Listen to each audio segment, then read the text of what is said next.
नमस्कार। मैं S Raman Sitharaman SIR mission MDRT 508 के तरफ से आज 17 अगस्त 2023 गुरुवार आप सबको जो है जूम के जरिए यूट्यूब चैनल में वेलकम करना चाहूँगा। आज ऐसा ही एक सेशन होने वाला है जो कि आपको जो है मार्केट स्ट्रेटेजी और स्किल को कैसा डेवलप करना है। तो आज जो है हम विपरीत सिंगल स्पीकर के जगह पर डबल स्पीकर, मतलब जैसा डबल इंजन से गाड़ी जो है, क्योंकि कोई भी स्किल को डेवलप करना है तो ऐसा आसान बात नहीं है। इसलिए डबल इंजन मतलब डबल स्पीकर को हम आपके सामने प्रस्तुत करना चाह रहे हैं। और मिशन MDRT 508 के तरफ से हम सबको आप सबको जो है यूट्यूब में वेलकम करना चाह रहे हैं। और आज का सेशन के बारे में आगे बढ़ाने के लिए आपका अपना आशर को मैं वेलकम करना चाहूंगा, mister Hemant Asha. Thank you sir, thank you very much. मेरी आवाज ठीक है sir? Yes. Thank you sir, thank you very much. दोस्तों वेलकम। आज की शाम आपके नाम पेश करने जा रहे हैं आज का आपका स्पेशल प्रोग्राम, आपका बहुत ही चाहीता प्रोग्राम मिशन एमडीआरटी 508 प्रेजेंट्स। दोस्तों जैसा कि हमने प्रॉमिस किया था, 56 सेशंस हमको साल में देने थे, उसी श्रृंखला में हम आगे बढ़ रहे हैं। और आज फिर से हम आपके लिए एक और सेशन लेके आए हैं जो कि पिछले सेशन के जैसे ही दमदार रहेगा। जैसे लास्ट टाइम आपने देखा था राजेश भाई साटोस्कर जी को, वैसे ही आज और पूना के महाराजा, मुंबई के महाराजा, ये सभी लोग आपसे जुड़ने वाले हैं। दोस्तों ये जो हमारे सेशंस हैं ये आपके लिए हमने YouTube के ऊपर फ्री भी रखा हुआ है। और YouTube का चैनल का नाम है फाइनेंशियल फ्यूचर्स। आप जरूर इन सारे 200 से ज्यादा उसके ऊपर एपिसोड्स हो चुके हैं, रिकॉर्डिंग है अवेलेबल। आप उसका रिकॉर्डिंग का बेनिफिट ले सकते हैं। और दोस्तों मैं इस सेशन के बारे में कुछ और बोलना चाहूंगा कि हमने ये जो सेशन स्टार्ट किए हैं मिशन एमडीआरटी 508 के, जो आपको हर गुरुवार को जो सेशन मिल रहे हैं, ये एक ही पर्पज से किया हुआ है कि आपका इनकम डबल होना चाहिए। दोस्तों अगर आपका इनकम डबल होने में अगर हम कामयाब नहीं हो रहे हैं तो फिर इस मिशन का कोई मतलब नहीं है। आपको इसका पूरा बेनिफिट लेना है और अपनी इनकम को दुगना करना है। एक और हमारा एम्बिशन है कि इंडिया में ज्यादा से ज्यादा एमडीआरटीज हो, सीओटी हो, टीओटी हो। सीओटी और टीओटी होने के लिए पहला जो स्टेप है वो है एमडीआरटी, और वो ज्यादा से ज्यादा एमडीआरटी, हमारा सपना है 2025 तक कम से कम 50,000 एमडीआरटी होने चाहिए। अगर 50,000 एमडीआरटी हो जाते हैं तो दो बेनिफिट्स होते हैं। एक तो ये होता है कि हमारा जो मार्केट शेयर है वो मार्केट शेयर हो जाएगा 91.6, यानी जो गोल्ड की प्योरिटी रहती है वो प्योरिटी हमारे पास आ जाएगी। और दूसरा बेनिफिट क्या है कि हम एमडीआरटी यूएसए को कन्विंस कर सकेंगे कि इंडिया में वो कन्वेंशन रखे। इंटरनेशनल कन्वेंशन को हम इंडिया में लाने की कोशिश करेंगे, लेकिन उसके लिए सबसे पहले आपको एमडीआरटी करना पड़ेगा। तो दोस्तों एमडीआरटी कोई बड़ी चीज नहीं है। उसका जो एनुअल एनुअल पैकेज रहता है वो 8 लाख रुपए रहता है। अगर आप 8 लाख रुपए का पैकेज कर सकते हैं तो आप एमडीआरटी जरूर कर सकते हैं। 8 लाख न्यू बिजनेस, इस साल का टारगेट 8,75,000 है। तो दोस्तों उसको आप अचीव करना है। मैं आगे बढ़ना चाहूंगा sir, can we have the next slide please. ये जो अभी आप आगे स्लाइड्स देखने जा रहे हैं ये हमारे बहुत ही अजीज दोस्त और आज के हमारे गेस्ट श्री किरीट सिंगाड़ा सर जी की स्लाइड्स हैं। इनमें बहुत सारे फैसिलिटीज अवेलेबल है, जैसे एरिया मार्केटिंग के लिए है, मिनी कॉम्बो पैकेज है, और बहुत ही बढ़िया एक स्टार्टर किट है। जो नए एजेंट्स हैं उनके लिए ये स्टार्टर किट अवेलेबल है। इनका फोन नंबर मैं आपसे शेयर करूंगा, 9820093834। दोस्तों ये नंबर फिर से मैं रिपीट करूंगा, 9820093834। श्री किरीट सिंगाड़ा सर, इनके पास बहुत सारे मटेरियल अवेलेबल है। और दोस्तों ये अलग अलग लैंग्वेज में भी है, Hindi, Marathi, Gujarati, English. Spiral bindings में भी अवेलेबल है, ब्रोशर्स है, गिफ्ट आर्टिकल्स है, और फेस्टिवल के कार्ड्स हैं। Sir can we have the next slide. तो ये जो आपको मटेरियल मिलेगा ये आप अपना मटेरियल से आपके एरिया में उसको बेचने के लिए यूज कर सकते हैं, स्टॉल लगा सकते हैं। स्टॉल एक्टिविटी मार्केट एरिया में, ऑफिस एरिया में, आपको जहाँ पे कंफर्टेबल रहेगा उसके लिए आप यूज कर सकते हैं। HNI के लिए, कस्टमर्स के लिए अलग प्रेजेंटेशन ब्रोशर्स अवेलेबल है। तो ये सारी चीजें जो है ये ज्यादा डिटेल में भी अगर आगे हम जैसे बढ़ेंगे किरीट सर आपसे शेयर करेंगे। और उनके साथ sir can we have the next slide please. मैं उनका नंबर जो है वो आपको, मैं सर ये आपके लिए है, मैं शेयर करूंगा उनका नंबर अलग से। Over to you Sitaraman sir, अगले स्पीकर का डिटेल्स दे दीजिए सर। सर आपकी आवाज नहीं है।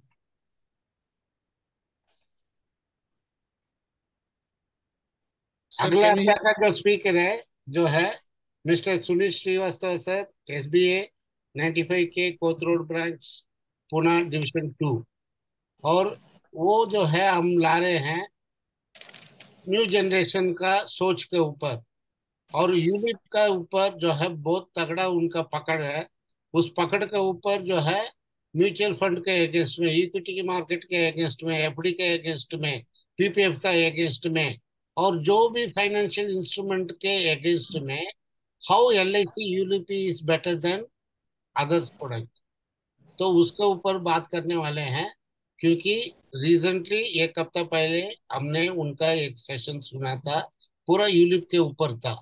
पूरा मतलब इंच बाय इंच, पैसे के पैसे के ऊपर जो है हाउ बेटर, जो कि खास करके जो है निवेश प्लस और SIIP, उसका जो है कैसा मार्केट का अदर इंस्ट्रूमेंट्स के साथ टक्कर लेने वाला प्रोडक्ट है, और कैसा मतलब हमने ग्राहकों के साथ प्रेजेंट करना, वो सब बताने वाले हैं। Do not miss the bus, मतलब जरूर अटेंड करें। 24 तारीख को जो है मिस्टर सुनील श्रीवास्तव सर रहेंगे, जो कि बहुत ही वेल क्वालिफाइड पर्सनालिटी है, और बहुत ही क्लैरिफिकेशन देंगे पूरा यूलिप के ऊपर। क्योंकि आने वाला दिन का मार्केट जो है एक रिटायरमेंट मार्केट है, और दूसरा जो है हेल्थ इंश्योरेंस है, तीसरा जो है आपका यूलिप प्लान। यूलिप प्लान को कैसा मतलब मार्केटिंग करना, वो पूरा आपके सामने प्रस्तुत करने वाले हैं।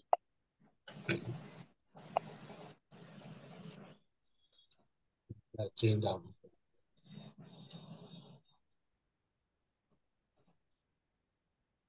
Disclaimer: This live video training program is entirely for the purpose of easy understanding for insurance advisors and field forces. The titles contains pronunciation is for understanding purpose. The figures and projections mentioned are under the current scenario and can change, and it is not guaranteed for any product. Terms and conditions apply. इसके साथ साथ मैं और एक बात बोलना चाहूंगा आज का स्पीकर्स को वेलकम करने के पहले, जो कि LIRT करके एक संस्था है मुंबई से। उस LIRT का संस्था का जो है 35th एनुअल कन्वेंशन जो है मुंबई में होटल रेडिसन में होने वाला है। 5 स्टार होटल है, और मुंबई एयरपोर्ट के नजदीक है, और 4 दिन का प्रोग्राम है। सितंबर 1, 2, 3, 4, इसमें जो है तकरीबन हर दिन 4 ऐसे ऐसे बड़े बड़े स्पीकर्स जो है आपके सामने ऐसे ऐसे बातें रखने वाले हैं। मतलब पास्ट इंडस्ट्री क्या है, प्रेजेंट इंडस्ट्री क्या है, फ्यूचर में इंडस्ट्री कहाँ आपको लेके जाने वाले हैं, ये सब चीज आपके सामने आने वाला है। और खुशी के साथ मैं ये भी कहना चाहूंगा, वन ऑफ अमंग द मतलब जो स्पीकर्स में मैं भी एक स्पीकर है। हमें जो है हेडलाइंस दिया हुआ है, कंसिस्टेंसी इज की टू सक्सेस। इसके अलावा आपको और एक संदेशा देना चाहूंगा मैं, जो किरीट सिंगाड़ा सर भी जो है उसमें एक स्पीकर है, उनका जो है दूसरा दिन सेशन रहेगा 2 सितंबर को। ऐसे जो है जाने माने जो है इंडस्ट्री का, इंश्योरेंस इंडस्ट्री का टॉप जो है trainers, SBAs and LIC agents, उन लोग जो है आपके सामने ऐसा प्रस्तुत जो है पूरा इंडस्ट्री के बारे में एकदम पोस्टमार्टम समझ लीजिए, पोस्टमार्टम करके आपके सामने रखने वाले हैं।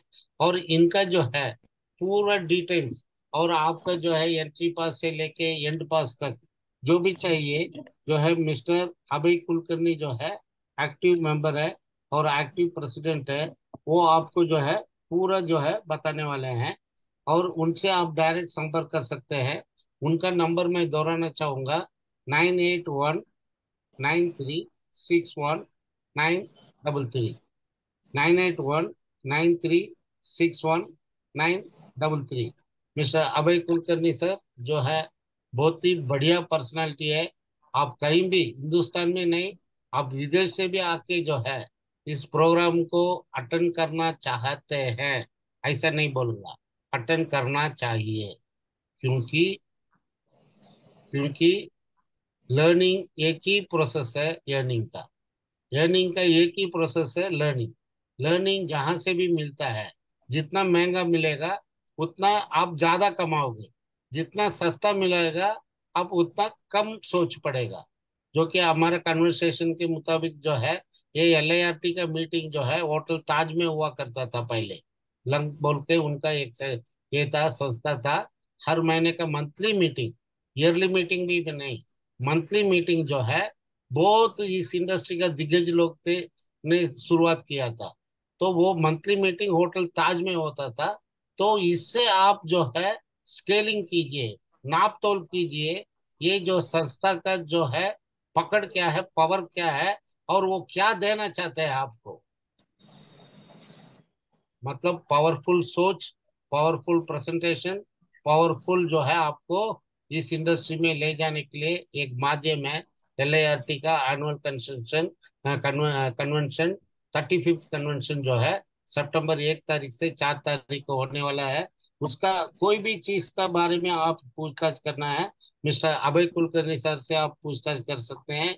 मिस्टर अभय कुलकर्णी, कॉन्टेक्ट नंबर 9819361933।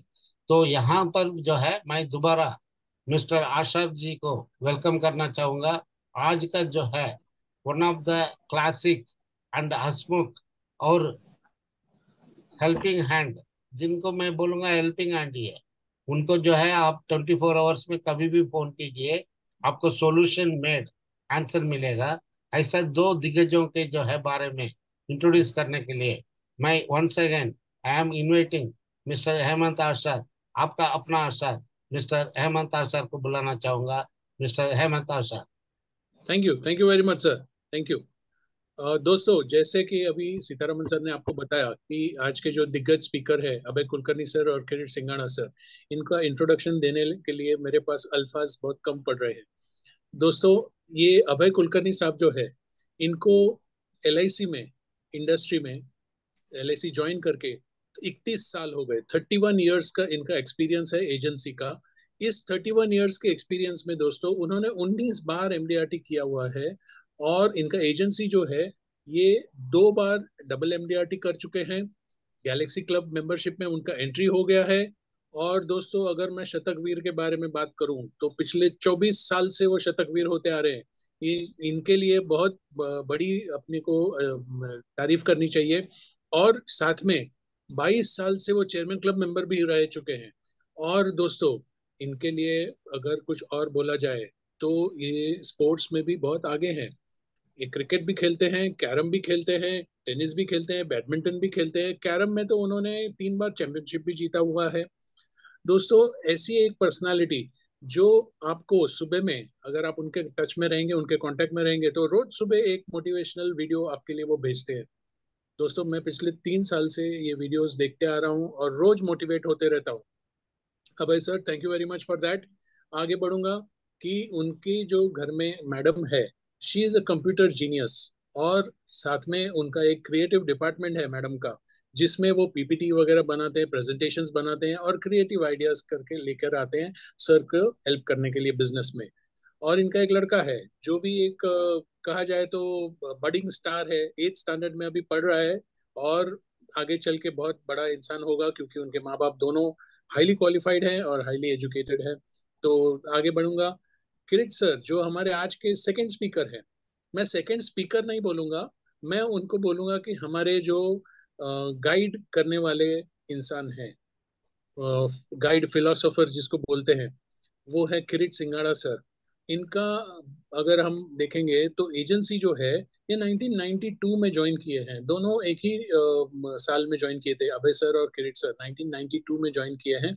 और ये जिस दिन से LIC में आए हैं, 92 से लेके आज तक अपनी ब्रांच में नंबर 1 हमेशा रहे हैं। दोस्तों, ये भी एक बहुत अचीवमेंट वाली बात है कि जिस दिन आप एजेंसी लेते हो उसी दिन से आप अगर ब्रांच में नंबर 1 बनते हो, तो ये एक अचीवमेंट बहुत अच्छी है। दूसरी एक बात थी कि जब से इन्होंने लिया है एजेंसी, MDRT हो चुके हैं। 2000 साल में पहली बार MDRT हुए थे, 8 बार MDRT हो चुके हैं, 3 बार डबल MDRT किया हुआ है। और एक बार सीओटी भी कर चुके हैं। दोस्तों, इनका एक और पैरेलल बिजनेस भी चल रहा है। पैरेलल बिजनेस मतलब क्या? मतलब एक साइड बिजनेस, जो मैं साइड बिजनेस नहीं बोलूंगा, ये दोनों मेन स्ट्रीम के बिजनेस है, एलआईसी का बिजनेस और ये जो दूसरा बिजनेस है वो है एडवर्टाइजिंग का। दोस्तों, इनका जो ब्रोशर्स और जो सेलिंग मटेरियल अवेलेबल है उसके बारे में हम आगे डिस्कस करेंगे, प्रोग्राम जैसे जैसे आगे बढ़ेगा। इनके हॉबीज अगर मैं कहूँ तो दोस्तों, ये एक बहुत बड़े एक्टर भी हैं, इनका मॉडलिंग का शौक है, और इनकी फैमिली में मैडम जो है, राखी मैम, मैं हम उनको राखी दीदी कहते हैं, वो मैडम भी इनको बहुत अच्छा सपोर्ट देते हैं।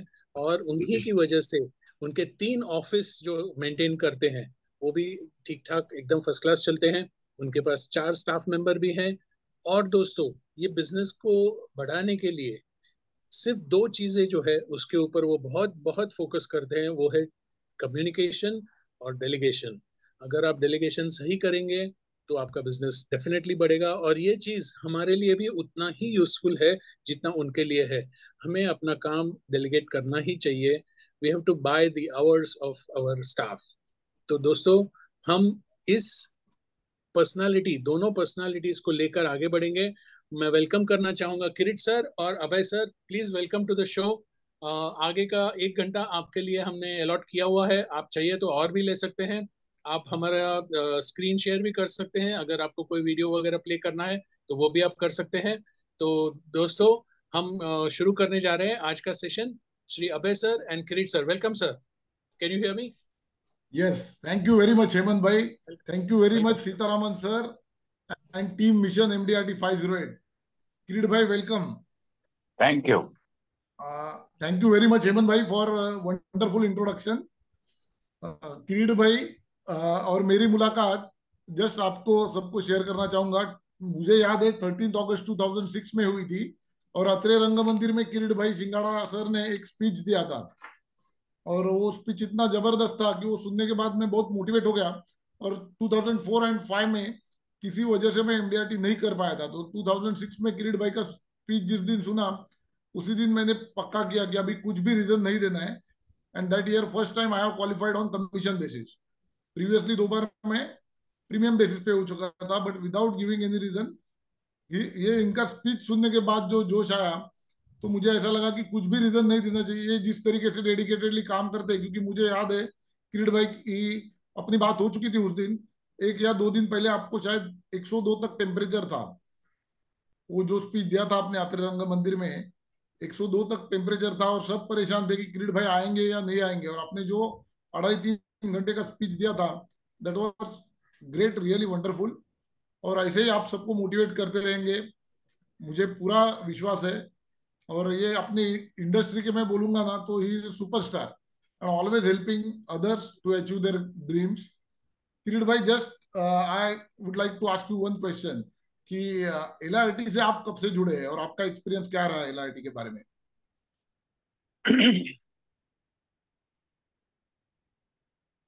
कहूँ तो एलआईआरटी का जो है बात करने की जब चालू करता हूँ तो मुझे शुरुआत के मेरे दिन याद आए थे। तकरीबन नवंबर 1992 में ब्रांच में नंबर 1 घोषित किया गया, और जीवन सुकन्या पॉलिसी में डिवीजन में मेरी हाईएस्ट पॉलिसी थी। एक दिन मेरे को करीबन 4 बजे फोन आया मिस्टर जादव जी वोरा साहब का। मूल उनके बहुत बड़े दिग्गज एजेंट थे कि आप स्पीच दे सकते हैं क्या, ये जो चीज आपने हासिल की है उसके बारे में कुछ अच्छा बोल पाएंगे क्या? मैं बोला यस। तो बोला क्या इतना कॉन्फिडेंट? में बोला मैं स्टेज का आदमी हूँ, तो बोलना मुझे अच्छा लगता है, अपॉर्चुनिटी मिल रही है मुझे तो मैं हाँ ही बोलूंगा। तो वो टाइम पे मुझे इनविटेशन मिला हॉलीडे इन होटल में, वो भी 5 स्टार होटल थी।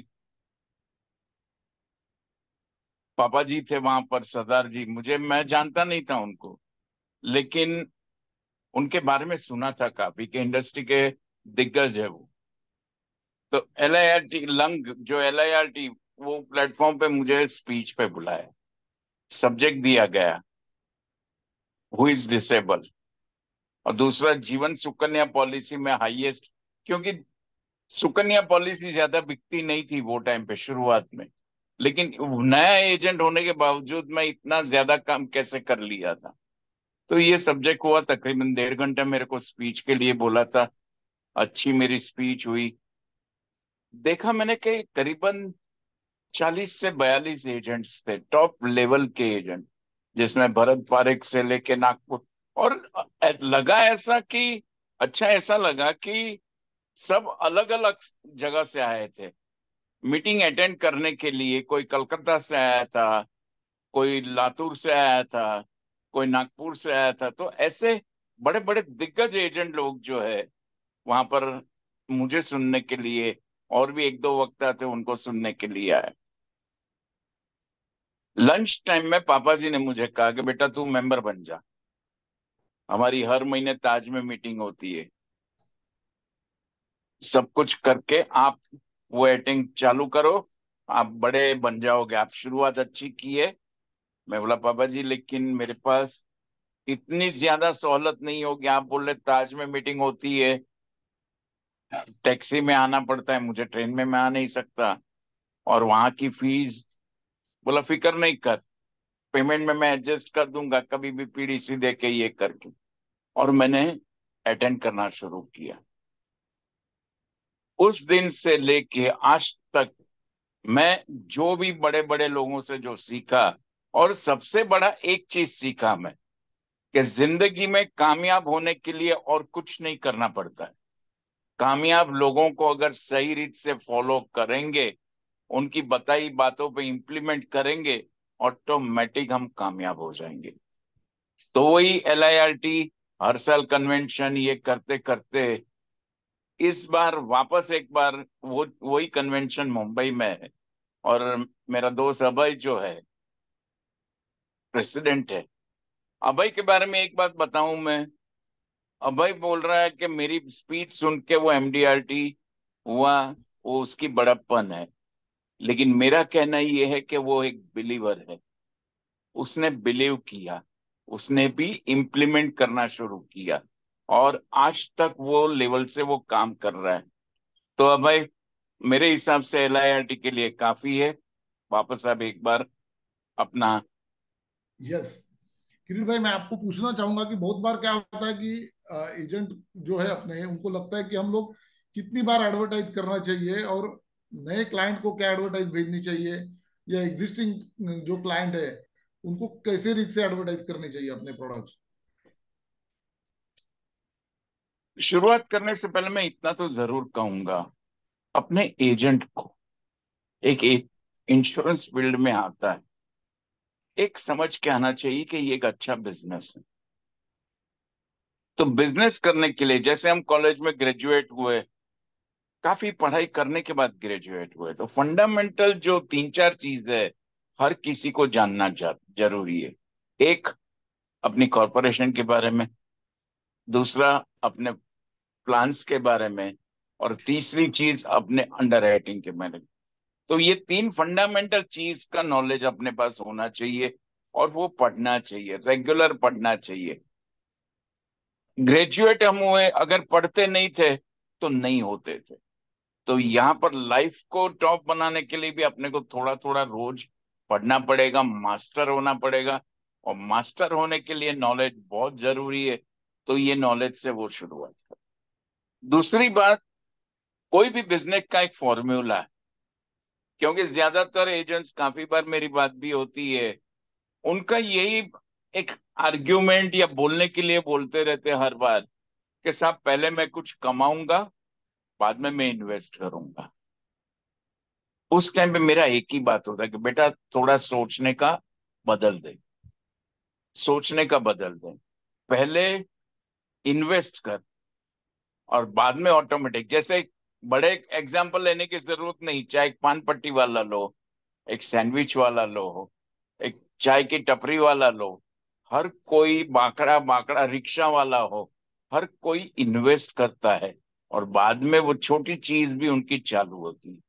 तो मार्केटिंग का अगर सही रीत से करोगे तो कामयाब हो जाओगे। अभी आपका जो सवाल था कि नया क्लाइंट और पुराना क्लाइंट कितनी बार क्या भेजना चाहिए। सबसे पहले मैं पुराना क्लाइंट की बात करूंगा। एक क्लाइंट अपना एक बार हो गया, मैंने इंश्योरेंस उनको बेच दिया। अभी मैं ये सोचूं कि अभी वो 1 साल तक तो कुछ लेना नहीं है, लेने वाला नहीं है, और मैं अगर मैं ये उनके बारे में सोच लूं तो मेरी गलती है। वो मुझे उनको टच में रहना चाहिए। क्लाइंट हो सकता है, और कई बार मेरे साथ भी हुआ है, क्लाइंट ने 3-3 4-4 बार भी बीमा लिया है।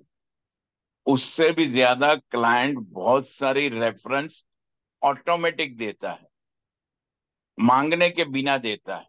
कई बार अपने को रेफरेंस मांगनी पड़ती है, मांगनी भी चाहिए, लेकिन मांगे बिना अगर रेफरेंस चाहिए तो अपने को कांस्टेंट टच में रहना चाहिए।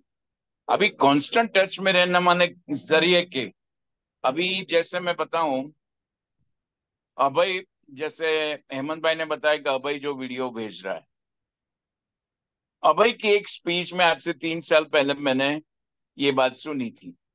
मैंने दूसरे दिन से मैंने इम्प्लीमेंट करना शुरू किया, और आज मेरे सभी पॉलिसी होल्डर, मेरे एजेंट, मेरे डेवलपमेंट, ऑल इंडिया लेवल पर मेरे वीडियोस जाते हैं। मैंने फिक्स टाइम रखा है, ऐसा भी नहीं कि दिन में कभी भी भेजूं। मॉर्निंग में 5 से लेके 6 बजे तक मेरा वो वीडियो जाता है, और उससे जो मेरा रेपो जो सॉरी, उनके साथ जो रेपो हुआ है, तो कहने का मतलब कि अपने पुराने क्लाइंट को अपने को बहुत संभालना है। उनके यहाँ से अपने को रेगुलर बिजनेस लेना है। अभी उनको क्या क्या बेचते हैं, अभी जैसे शुरुआत में वो डिजिटल का कोई फॉर्मूला नहीं था तो मैं कागज बेचता रहता, आज भी बेचता हूँ। लेकिन आज अभी एडिशन में जो डिजिटल है वो भी बेच रहा हूँ। लेकिन कहने का मतलब कि वो नहीं सोचता हूँ कि वो लेगा कि नहीं लेगा। साल में एक बार भी उसने बीमा लिया, 5 लाख की पॉलिसी ली, तो मेरे को 10,000 तो कमाई के दे दिया कमीशन। वही 10,000 में से अगर मैं साल का बजट अगर पर क्लाइंट का 1,000 1,500 का रखता हूँ, तो मुझे अगले साल वो 20,000 कमा के देता है। उसके थ्रू जो रेफरेंसेस आती है उसमें वो मेरे को काफी बिजनेस मिलता है। पर्पस है अपने को टच में रहना चाहिए प्रोस्पेक्ट के और क्लाइंट। अभी क्लाइंट जो है कभी भी आ सकता है, जरूरी नहीं। कभी वो आज चालू किया, अभी आपने पूछा कि भाई कब तक भेजना चाहिए। यस। मेरी जिंदगी में 31 साल से जो एरिया में मेरी ऑफिस है, आज तक मेरी मार्केटिंग चालू। मैं अपने ऑफिस में बैठ कर काम कर रहा हूँ, कस्टमर आते हैं। वो चीज पे हम बाद में बात करेंगे, वो सवाल आप भी पूछेंगे शायद मुझे। तो यस। कहने का मतलब एग्जिस्टिंग क्लाइंट। अभी नया क्लाइंट, नए क्लाइंट हम जाते हैं एक बार, 2 बार 3 बार फॉलो अप करने के बाद चौथी बार 99% एजेंट्स जो अपने हैं वो उम्मीद छोड़ देते हैं कि नहीं वो ते नाय गिनार, वो नहीं लेने वाला है। हम सोच लेते हैं। दोस्तों, एक क्लाइंट ऐसा था, मैं आपको बताऊं, उसकी स्टोरी बताऊं।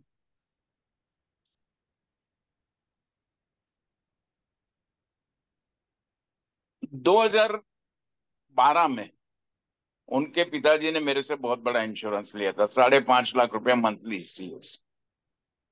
2012 के बाद 2018, 6 साल तक कुछ नहीं हुआ, कोई फैमिली में कुछ काम नहीं हुआ। बीच में 2017 में वो साहब की वाइफ एक्सपायर हो गई और मैंने डेथ क्लेम सेटल किया 65 लाख का। करीबन महीने भर के बाद उनके लड़के का फोन आया, अंकल मुझे 2 या 3 करोड़ का टर्म इंश्योरेंस लेना है, कैसे करें। मैं बोला मैं आता हूँ। तो क्योंकि मैंने उनको 4-5 बार बुलाया था, ऑफिस में नहीं आ पाए थे, मैं बोला आता हूँ मैं। पूरा प्लानिंग किया, कम से कम 3 कांस्टेंट विजिट किया मैंने, और मैंने 15 करोड़ का इंश्योरेंस दिया। लेकिन वो 6 साल जो मैं काम किया था, जो गैप था, उनमें कांस्टेंट में टच में था। मेरे कागज भी जाते थे, मेरे व्हाट्सएप भी जाते थे, उनका फेसबुक में भी जाता था, हर चीज से मेरा फोन कॉल्स भी जाता था। कभी भी वो साइड जाए तो साल में एक दो बार मिल भी लेता था। सर्विसिंग अच्छी देता था, एथिकल काम करता हूँ, ताकि वो बेचने में भी मुझे ट्रस्ट है, वो ट्रस्ट एस्टेब्लिश किया था। तो अब भाई, ये शायद मेरा कुछ, इसमें और कुछ पूछना चाहे तो पूछ सकते छोटा सा एक इसमें ये है कि आपने बोला एडवर्टाइजमेंट न्यू क्लाइंट और एग्जिस्टिंग क्लाइंट दोनों को करना चाहिए, बट किस यानी महीने में एक बार करना चाहिए, 15 दिन में एक बार करना चाहिए, 8 दिन में? तो थोड़ा बताएंगे तो ज्यादा थोड़ा सा आसान हो जाएगा लोगों को समझने में। हैं। देखिए, दो चीज है दोस्त। एडवर्टाइज माने क्या होता है, अपने को उसको भी दो चीज में बांटना चाहिए, रिलेशनशिप और इंक्वायरी। ओके। जब एक क्लाइंट अपना हो गया या प्रोस्पेक्ट अपना हो गया, तो प्रोस्पेक्ट की भी पूरी डिटेल अपने को, दोनों को सेम लेवल से मार्केटिंग करनी है। एक नया क्लाइंट जो आज अपने से नहीं लिया, उसको अगर अपनी ब्रांड सेट करनी है, तो अपने को टच में जुआ तो खेलना पड़ेगा।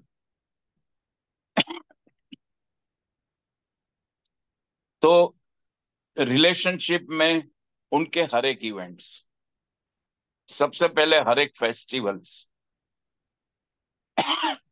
मेरे फेस्टिवल के कार्ड्स भी बहुत, हर बार मैं नया नया बदली करता रहता हूँ, हर एक जगह वो फेस्टिवल के मेरे कार्ड जाते हैं।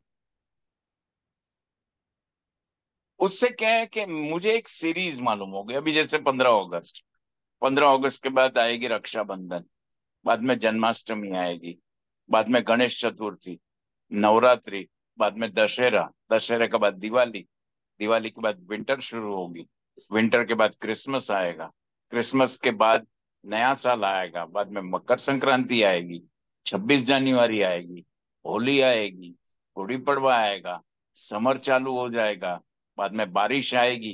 कहने का मतलब कि हर बार मैं उनके पास पहुंचता हूँ, मेरा कागज भी जाता है और मेरा व्हाट्सएप भी जाता है। आज भी सुबह से लेके मेरे सभी क्लाइंट को मेरे व्हाट्सएप म्यूजिक के साथ सबको पहुंच गया 15 अगस्त का। तो ये हो गई रिलेशनशिप। हर बार अगर हम उनको बोलेंगे बीमा लो बीमा लो, तो कोई भी परेशान हो जाता है। तो अपने को रिलेशनशिप बहुत पावरफुल करनी है, और बाद में बीच बीच में इंक्वायरीज भेजती रहनी है। इंक्वायरी का रेशियो जो हफ्ते में 2 बार रखना चाहिए। दूसरी बात है, इंक्वायरी जो भेजनी अपने को, दोपहर को टाइम पे मिले। सुबह सुबह किसी को इंश्योरेंस का मैं मार्केटिंग नहीं करता हूँ, दोपहर के एक बाद उनके पास पहुंचना चाहिए, ऐसा पूरा प्लानिंग मेरा रहता है। जिसमें प्लान, पर्टिकुलरली नए प्लान की जो, या प्लान की मार्केटिंग में नए क्लाइंट के साथ नहीं करता हूँ, पुराने क्लाइंट के साथ करता हूँ। नए क्लाइंट के साथ कॉन्सेप्ट पे ही मैं बात करता हूँ, अलग अलग कॉन्सेप्ट्स जो है उसके पर ही मेरा मार्केटिंग होता रहता है।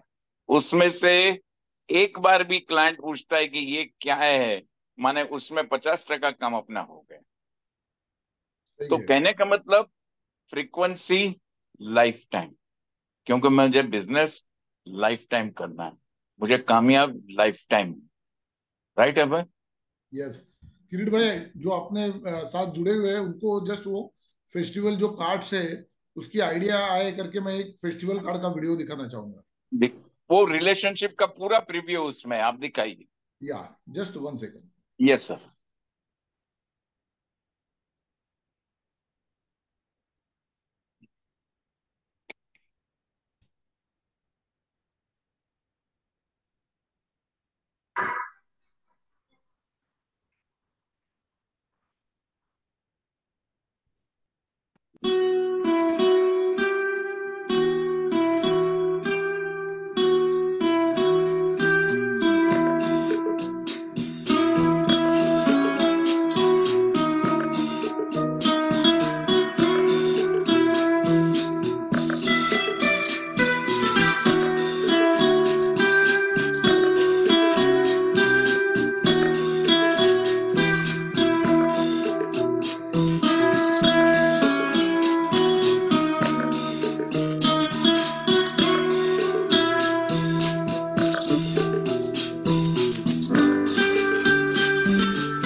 मिस्टर राशि के बर्थडे कार्ड है।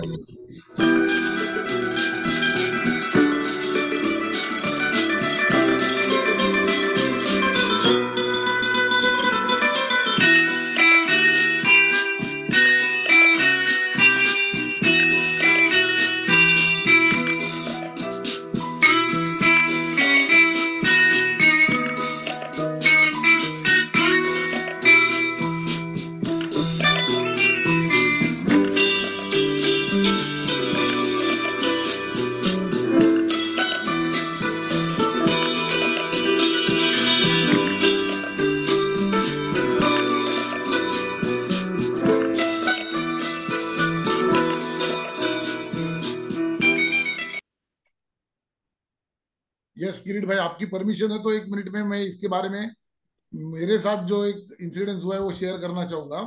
Please please. मैं ये किरीट भाई के सब कार्ड्स, बर्थडे कार्ड्स है, फेस्टिवल कार्ड्स मेरे क्लाइंट्स को हमेशा भेजते रहता हूँ। एक 2012 में मैंने जब भी डबल एमडीआरटी किया था, तो मार्च में मेरा अर्ली एमडीआरटी हुआ था। तो वो टाइम में मैंने 1 साल करीब करीब एक स्पेसिफिक ग्रुप टारगेट किया था, और वो 100 लोगों को मैं ये फेस्टिवल कार्ड भेजता था, साल भर भेजता रहा। 11 महीने तक मुझे कोई भी रिस्पॉन्स नहीं आया, क्योंकि वो ग्रुप नया था मेरे लिए, मेरी कोई पहचान नहीं थी, कोई इंक्वायरी जनरेट नहीं हुई। But in the month of March one family member had called me, और उन्होंने बोला कि आपके वो कार्ड हमेशा आते हैं, तो मुझे एक लेटर भी आया ये बार की ऐसा ऐसा एक एलआईसी का पॉलिसी क्लोज होने जा रहा है। मैंने बोला हाँ, तो आप थोड़ा टाइम निकाल के आज दोपहर को आ सकते हैं कि मेरा ऑफिस में। मैं उनके ऑफिस में गया, फिर बातों बातों में पहचान निकली कि उनका एक दोस्त मेरा अच्छा क्लाइंट निकला। हम बात कर रहे थे, 1 डेढ़ घंटा बात किया। उनके ऑफिस से जब भी मैं निकला था, करीब करीब 20 मार्च के डेट होगी, तो दोनों बेटों का, दोनों बहुओं का मिलके मैं 5 लाख प्रीमियम लेके निकला था। और उस साल मेरा अर्ली एमडीआरटी 2012 में मार्च में हो चुका था। तो तभी मुझे समझ में आया कि हम हमेशा, किरीट भाई आप जो बोलते हैं, हम हमेशा सोचते हैं कि यार मैंने 100 लोगों को भेज रहा हूँ, एक भी बंदा मुझे रिस्पॉन्स नहीं दे रहा है। तो कभी कभी ऐसा लगता है कि मैं कर रहा हूँ बराबर है या गलत है। बट मेरा अनुभव यह है कि 100 में आपको 2 या 4 जन ही अपॉइंटमेंट दे देंगे, बट एक भी आदमी अगर आपको 100 में क्लिक होता है, तो आप जो पूरे साल में खर्चा करते हो, वो आपको ऐसा लगता है कि अरे उसका रिटर्न कई गुना मुझे आया। यस, ये एक और मामूली चीज है जो मैं सीखा हूं मामूली इंसान से, एक किसान से। किसान दाने डालता है, दाने डालता है, बहुत सारी प्रक्रिया करता है, और आखिर में बारिश का इंतजार करता है। कई बार बारिश ज्यादा आती है, कई बार कम आती है, नुकसान होता है, फिर भी डरता नहीं है। जिंदगी भर वो किसान किसान ही रहता है और धान बनाता रहता है। उसको भी मालूम है कि दाने डालूंगा तो ही धान आने वाला है। अपने को बिजनेस करना है, मार्केटिंग के दाने अपने को रेगुलरली डालने चाहिए। मेरे पास पैसा नहीं है, मैं अभी नया एजेंट हूँ, मैं गरीब हूँ, नॉन परफॉर्मिंग हूँ, ये जो रीजन है ना, वो अपने आप को आप दे रहे। सो बेटर, कामयाब होना है तो ये बिजनेसमैन जो करते हैं वो हर चीज, मैं भी बहुत आगे। ये टेलीविजन में जो एडवर्टाइजमेंट्स आती है, ब्रांड कहने का मतलब, अभी ये जो फेस्टिवल कार्ड्स है वो एक ब्रांडिंग, बर्थडे कार्ड ब्रांडिंग है।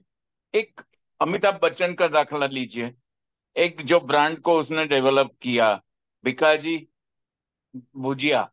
अभी आज से 4-5 साल पहले किसको पता था? आज कांस्टेंट वो भुजिया भुजिया फेमस इतनी हो गई, वर्ल्ड लेवल पे नाम चला गया। दूसरी बात, और एक अपना कॉम्पिटिटर म्यूचुअल फंड सही है, वो लोग ने भी क्या ब्रांडिंग किया है। तो हम इंश्योरेंस वाले अगर अपनी ब्रांडिंग, अपनी कॉरपोरेशन अपना सब कुछ कर रहे हैं, लेकिन एक एजेंट होने के नाते अपने को भी ये सब चीजें रेगुलर लेवल पे करनी चाहिए। Right? Yes yes, Abhay. Thank you very much. मुझे मास मेलर्स और पर्सनलाइज मेलर्स जो है वो हाँ, कैसे भेजना चाहिए, उसके बारे में कुछ आइडिया देंगे किरीट भाई? देखिए, मास मेलर और पर्सनलाइज मेलर्स, उसको मैं और इलोबरेट करूँ तो एरिया में, अपने एरिया में, अपना इलाका जो है, हम जो जहाँ पर अपना घर है, वहां के आजू बाजू में कम से कम आधा किलोमीटर के अंदर कम से कम 1000-2000 गाड़ियां होती है, सब कुछ होती है, लेकिन वहां हमारा फोकस ही नहीं रहता है। हम पूरे गांव में, मुंबई में घूमते रहते हैं, डोंबिवली में घूमते रहते हैं, पूना वाले पूना में घूमते रहते हैं, अपना इलाका नहीं। अभी ये मास मेलर का जो मीनिंग है, अभी वो मैं इंसिस्ट करता हूं कि वो खाली जिनका ऑफिस होगा उनको ही करना चाहिए। मास मेलर माने उनके आजू बाजू के इलाकों में सबके यहाँ न्यूज़पेपर से मेलर्स जाने चाहिए रेगुलरली, फ्लायर्स, और वो भी लाइफ टाइम, हफ्ते में एक बार मिनिमम। कम से कम वो मेलर जाना चाहिए, उससे जो इंक्वायरी जनरेट होती है और एक पोजीशन होती है एक एजेंट की, ब्रांडिंग होती है।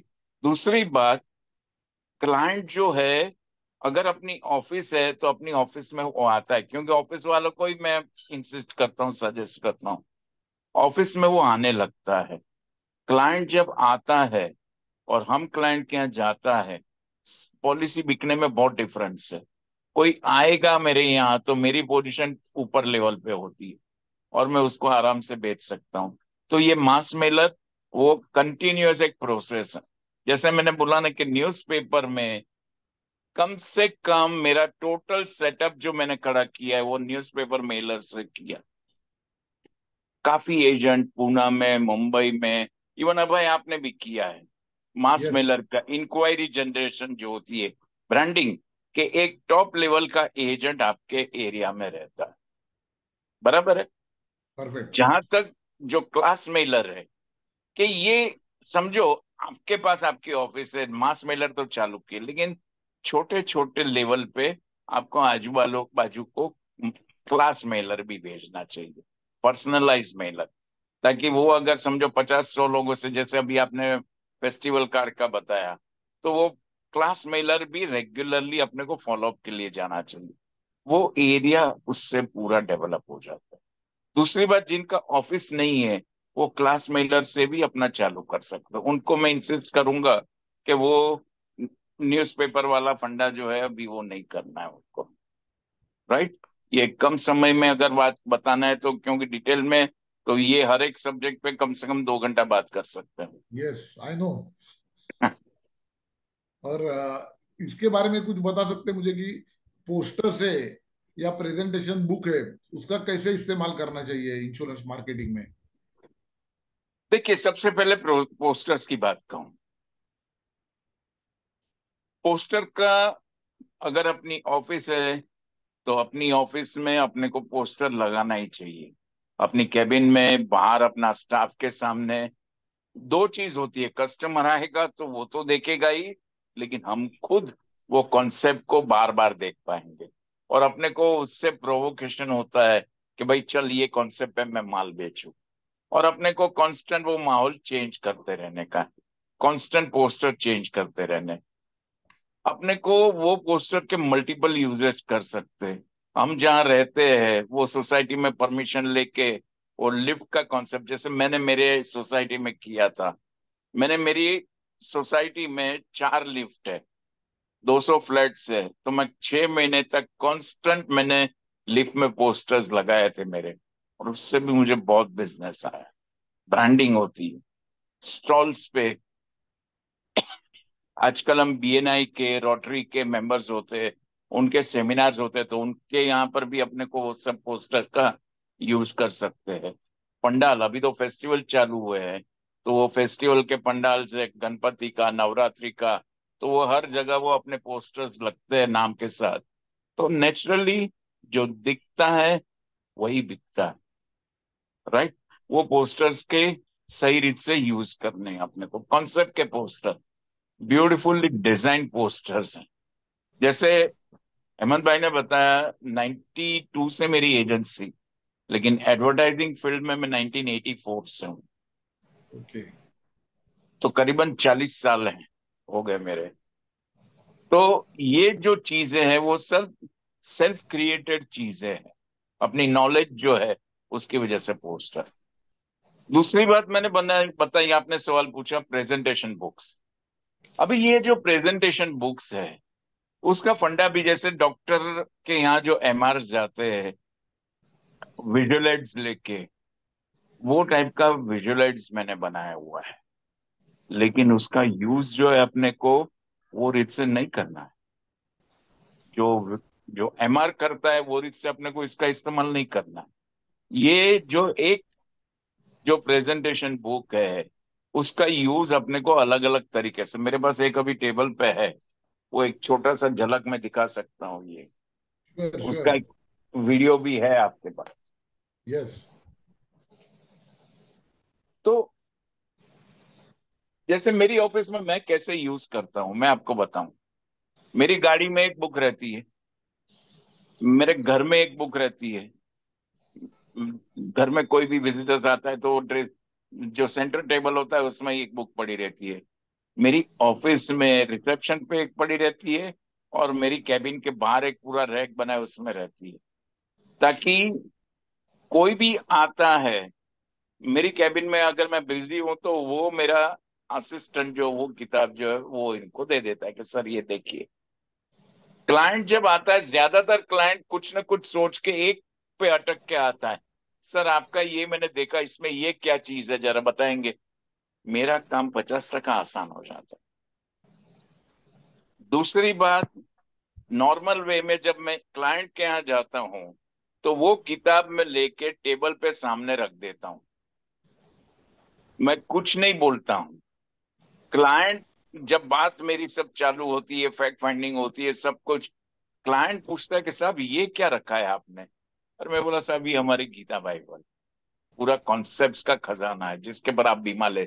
मैं देख सकता हूँ, मैं उनके हाथ में दिल से दे देता हूँ, वो घुमाता है, मैं बोलता हूँ साहब घुमाइए नहीं, देखिए पढ़िए जरा, दो चार लाइन पढ़िए, और उसको इंटरेस्टिंग लगता है तो वो 5 की जगह 10 मिनट पढ़ता है। मैं जल्दबाजी नहीं करता हूँ, और उसमें सेल मेरे क्लोज होते हैं। तीसरी बात, वो चीज हर बार कोई न कोई जगह में सेल्स पे गया कि कोई मेरी ऑफिस में आता है तो 10 मिनट पहले वो चीज मैं एक बार देख लेता हूँ, ताकि कॉन्सेप्ट मेरे दिमाग में ताजा होता है। एक सेल्स की तैयारी करनी चाहिए, सेल्स करने के उसके एटमॉस्फेयर में मुझे आना है, एक माहौल बनाना है, तो वो मुझे भी ये चीज बार बार अपने को रेगुलरली देखनी है। और उससे इतने सारे कॉन्सेप्ट है, कई बार हम फोकस भी कर चलिए 1 महीना मैं यही कॉन्सेप्ट पे काम करूंगा, 2 ही लाइन पढ़ते हैं लेकिन वही चीज पे मैं काम करूंगा, उस पे भी कम से कम 200-300 पौंडी से एक आदमी आराम से बैठ सकता है। तो ऐसी अलग अलग मेरी बहुत सारी प्रेजेंटेशन बुक्स है, चारों भाषा में अवेलेबल है, इंग्लिश, हिंदी, मराठी, गुजराती, इवन तमिल में भी है मेरे पास। तो ये बुक्स भी बहुत इफेक्टिव रहती है, और उसका सही रीत से उपयोग करना है। यस सर का भाई। वीडियो मेरे पास है, मैं जरा शेयर करूं तो यस सबको यस सर। सर। थोड़ा सा आइडिया आ जाएगा।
किरीट भाई, टाइटल भी बहुत बढ़िया है, विदाउट लाइफ इंश्योरेंस लाइफ अधूरी है।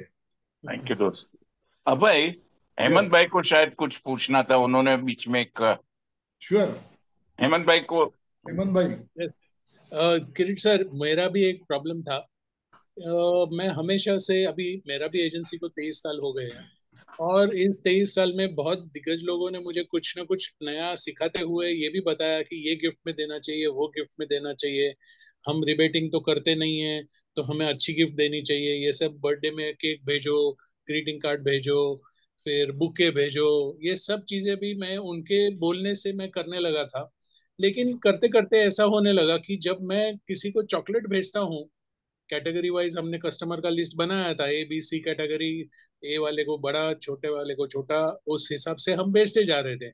अब मैंने देखा कि जब मैं चॉकलेट भेजता हूँ, तो 2 दिन के बाद में जब मैं उनका फॉलो अप लेता हूँ, तो मुझे बहुत लोगों ने अच्छा भी है बोला, और कुछ लोगों ने मुझे ये बताया कि आपके चॉकलेट की वजह से मेरे बच्चों के दांत खराब हो गए, ये खराब होने का एक जरिया है, तो आप प्लीज नेक्स्ट टाइम चॉकलेट मत भेजिए। तो सर उस टाइम से मैंने चॉकलेट सभी को देने का बंद कर दिया। मैंने बोला ये गड़बड़ वाली चीज नहीं चाहिए।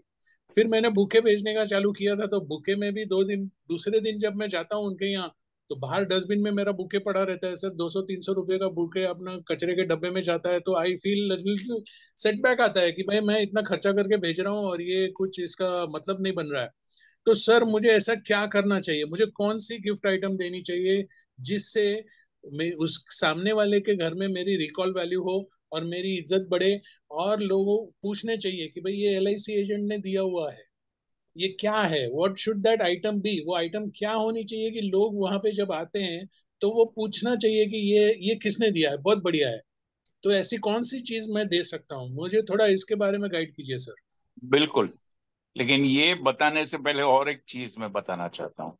जी सर। क्योंकि समझो मैं 100 लोगों को गिफ्ट देता हूँ, जी। एक आदमी अगर मुझे क्रिटिसाइज करता है तो मैं वो एक आदमी को बाजू पे रखता हूँ, 99 को बंद नहीं कर देता हूँ। That is a marketing rule. तो आई एम नॉट बॉदर्ड, एक आदमी क्या है, 100 लोग है तो 100 लोग मुझे प्यार करेंगे वो जरूरी नहीं। तो 2-4 लोग अगर अपने को क्रिटिसाइज करते हैं, ऐसे लोगों को इग्नोर करता हूँ। अभी मेरे केस में क्या है, मैंने नॉर्मली गिफ्टिंग कम किया। लोगों लोगों की गिफ्ट, मेरे क्लाइंट लोग मुझे गिफ्टिंग करते थे, लेकिन मैंने जब मेरी लास्ट ऑफिस अभी जो रिनोवेट की, वो टाइम पे मैंने मेरे इंटीरियर डिजाइनर से पूरा बैठ के जब कर बोला, किरीट भाई ऐसी कॉर्पोरेट फ्रेम्स बनाइए अपने केबिन के लिए। तो वो हिसाब से मैंने सुंदर फ्रेम्स बनाई सब। वो टाइम पे सोचा नहीं था कि ये गिफ्टिंग का एक मेरा प्रोडक्ट बन जाएगा। तो ओपनिंग के दिन अपने पुणे के ही अपने मेरे दोस्त जो है जयन महाबोले, वो आए थे सुबह सुबह मेरे ऑफिस में। फ्रेम्स देखी, सब कुछ, बोला किरीट भाई ये फ्रेम्स का 2 सेट जरा मुझे मिल जाएगा। मिल जाएगा, वो टाइम पे भी मैं सोचा नहीं था। लेकिन जब बाद में वापस उनका फोन आया कि किरीट भाई और 2 सेट भेजो, मैं बोला क्या कर रहा है दोस्त तू। बोला कि मैंने 2-4 लोगों को गिफ्ट किया और वहां से जो रिस्पॉन्स आया, और बाद में फिर मैंने वो सब डेवलप करके उसको एक्सपांड किया, वो गिफ्टिंग का। उसमें ऐसी चीज है कि जैसे वो भी मल्टीपल वे में मैं गिफ्टिंग करता हूँ। पॉलिसी क्लोज होता है तो उसके साथ समझो क्लाइंट का बर्थडे है या एनिवर्सरी, तो वो टाइम पे गिफ्टिंग जाती है।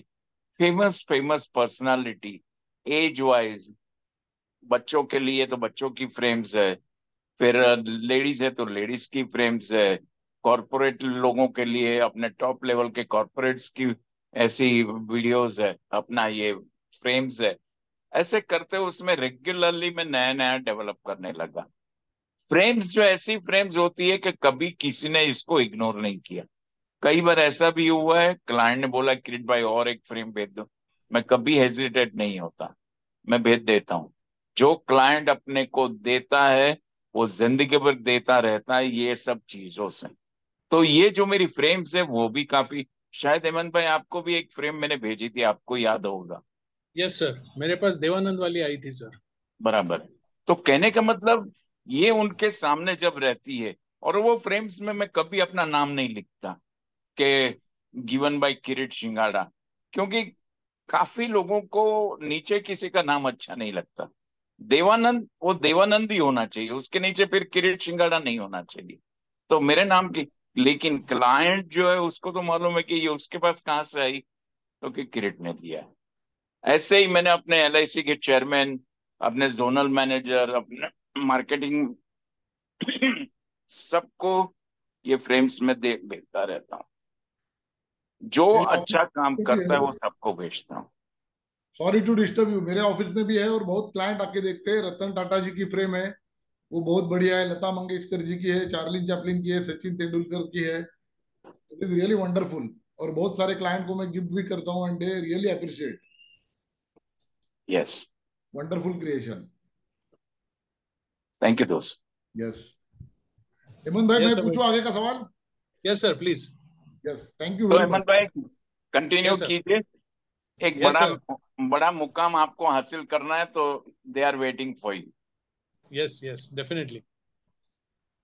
किरीट भाई, विजिटिंग कार्ड्स देन स्टेशनरी या फाइल्स हम लोग जो ये करते हैं, यानी हम ऐसे बोल सकते हैं कि अपनी इमेज जो जाती है क्लाइंट के पास, तो वो कैसी होनी चाहिए? विजिटिंग कार्ड आप यस, तो डिजाइन में मास्टर है, मुझे मालूम है, तो उसके बारे में भी थोड़ा गाइड कीजिए ना कि कैसा होना चाहिए। एजेंट को एजेंसी लेने के 4 दिन के अंदर अपना विजिटिंग कार्ड तैयार होना चाहिए। क्योंकि मेरे ऑफिस में बहुत साहब लोग आ रहे हैं, 2-2 साल के बाद एजेंसी करने के बाद भी उनके पास विजिटिंग कार्ड नहीं होता। और विजिटिंग कार्ड ऐसा होता है कि जिसमें भारत देश का पूरा नक्शा डाल देते हैं, 8-10 चीजें डाल देते हैं, मैं ये कर रहा हूँ वो कर रहा हूँ। तो कहने का मतलब विजिटिंग कार्ड एक ऐसी चीज है कि अपना विजिटिंग कार्ड अपने लिए अपना पूरा इंप्रेशन वो दिखाता है। जिन लोगों को विजिटिंग कार्ड की मेरी कॉपी चाहिए मुझे व्हाट्सएप कर सकते हैं, उनको पक्का मेरे विजिटिंग कार्ड की कॉपी में भेज दूंगा। और मैं बार बार हर 2-3 साल में मेरे कार्ड्स चेंज करता रहता हूँ, नया क्रिएशन भी कर। शायद अब भाई आपका कार्ड भी मैंने डिजाइन किया था। यस, मेरा कार्ड भी डिजाइन किया था, और जो A4 साइज का मेरा लेटर इंट्रोडक्शन हेड्स का है, एक, हाँ, लिफलेट है। लेटर हेड्स है, एनवेलप्स है। माने ये सब चीजें है ना, कलरफुल ऐसी होनी चाहिए कि ये एजेंट कैसा होगा वो क्लाइंट को विजुलाइज करना चाहिए। वो कर सकता है, वो अपनी स्टेशनरी बहुत पावरफुल होनी चाहिए। राइट। राइट। एक एक बाल काटने वाला, पेड़ के नीचे बाल काटने वाले होते थे बहुत साल पहले, अभी तो नहीं दिखा है मैंने, लेकिन वो लोग भी अपनी आफ्टर शेव और सब रखते हैं। अपने को अपना बिजनेस कर रहे हैं, तो ये हर चीज अपने को चाहिए। दैट इज अ टूल, अपने साधन है ये सब। नहीं, और किरीट भाई, आपने जो बात शेयर की दैट इज रियली वंडरफुल, क्योंकि प्रोफेशनलिज्म जो है वो अपना कार्ड में, लेटर हेड पे, इन्वेलप पे सब जगह यस, दिखता है। हम भी यस, कभी जाते हैं डॉक्टर के पास, तो हम क्या एक्सपेक्ट करते हैं कि doctor should be neat and clean, experience. वो एक उनका व्हाइट एप्रन होगा, तो हम ये करते हैं जीन्स या टी शर्ट में कोई डॉक्टर आएगा, सर्जन, कितना भी एक्सपीरियंस होगा तो हम लोग डरेंगे डेफिनेटली। कंसेप्ट ब्राउचर्स के बारे में किरीट जी कुछ आइडिया दीजिए ना कि कैसा कंसेप्ट ब्राउचर्स का यूज करना चाहिए। जैसे मैंने आपको बताया दोस्त, कॉन्सेप्ट ब्राउचर जो है रेगुलरली एक नक्की कर लिया। आज से बहुत साल पहले मुरली भाई मेहता ने एक बात हमें बताई थी कि साल में 60 लिफाफे क्लाइंट को भेजो, जिसमें रिश्ते के कार्ड है। वो मुरली भाई ने बताया था कब, 1994 में। और मैंने जो चीज फॉलो की और बाद में मैंने वो क्रिएशन चालू किया। एक साल में मैं 50 से 60 लिफाफा क्लाइंट के यहाँ भेजता था। और वो हिसाब से जिसमें कॉन्सेप्ट, कॉन्सेप्ट माने लाइफ इंश्योरेंस आदमी को क्यों लेना चाहिए, उसके पर बहुत सारी बात, उसमें पॉजिटिव बातें भी है। क्या है कि दो चीज है, मरने की बात हर एक में मैं नहीं लिखता हूँ, लेकिन पॉजिटिव बात। और अभी जो आदमी खड़ूस होता है कि जो लेता ही नहीं है, तो उसको मरने का कार्ड भी भेज देता हूँ। उसका एक छोटा सा मिसाल दूं। मेरी ऑफिस में एक साहब आए थे, पॉलीकैब में डेप्यूटी जनरल मैनेजर थे, अच्छी तनख्वाह थी। उनको मैंने 50 लाख का प्रपोज किया था पॉलिसी, 50 लाख का, लेकिन लास्ट में वो कन्विंस हो गए 10 लाख का पॉलिसी का चेक देके गए। मेडिकल का प्लानिंग किया। संडे को मैंने उनको एक मेरा पावरफुल ब्रोचर भेजा, यू एंड योर फैमिली, आप और आपका परिवार, आप उनके लिए ये खड़ा करते, आप उनके लिए खाना बनाते हैं, सब कुछ है, घर बनाते, उनको लग्जरी प्रोवाइड, कल अगर आप नहीं होंगे तो कौन देगा। और उसके पीछे बहुत सारी डिटेल भेजी। करीबन 1 घंटे के बाद उनका फोन आया, बोला किरीट भाई ऑफिस में है क्या? मैं बोला यस सर। बोला वो पॉलिसी 50 लाख का कर दे। मैं भूल चुका था कि मैं कभी मेरे साथ ये हो सकता है। वो आत्मज्ञान तेरे ये कागज ने मुझे दिया है। एक कागज ने वो 10 लाख की पॉलिसी में से 50 लाख की पॉलिसी कर। क्या बात है। तो कहने का मतलब, मैं नहीं सोचना चाहिए कि उसको कैसा लगेगा। मेरे अगर भेजने से अगर उसने अगर किसी ने ऑब्जेक्शन लिया तो मैं उसको वो समझाता हूँ कि भैया ये मेरा भेजने का वजह क्या है। बाकी फिर भी कोई अकड़ो ऐसा होता है तो मैं छोड़ देता हूँ, लेकिन अपना जो है एक दो आदमी से वो करके मैं काम नहीं रोकता हूँ। अभी वही चीज सब मेरी पेपर में तो होती है, अभी पेपर में होती है, उससे ज्यादा डिजिटल में मेरी सब चीजें होती है। तो ये कॉन्सेप्ट की जो चीजें है, कांस्टेंट नए नए आइडियाज और वो लगा के, अभी ये जो आपने पढ़ा ना, without life insurance life life अधूरी है, अधूरी है। मैंने वो म्यूचुअल फंड सही है उसके ऊपर से ही बनाया है वो कॉन्सेप्ट। पूरा वो लिखने में कम से कम मुझे और मेरी वाइफ को 2 से 2.25 महीने लगे 18 कॉन्सेप्ट लिखने में, ट्रांसलेशन करने में। और उसमें से वो हर चीज उसमें से खड़ी हुई है और पूरे हिंदुस्तान में फेमस है। बहुत बढ़िया, उसका एक वीडियो शेयर करता हूँ मैं। प्लीज।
यस सर भाई। यस, बहुत बढ़िया।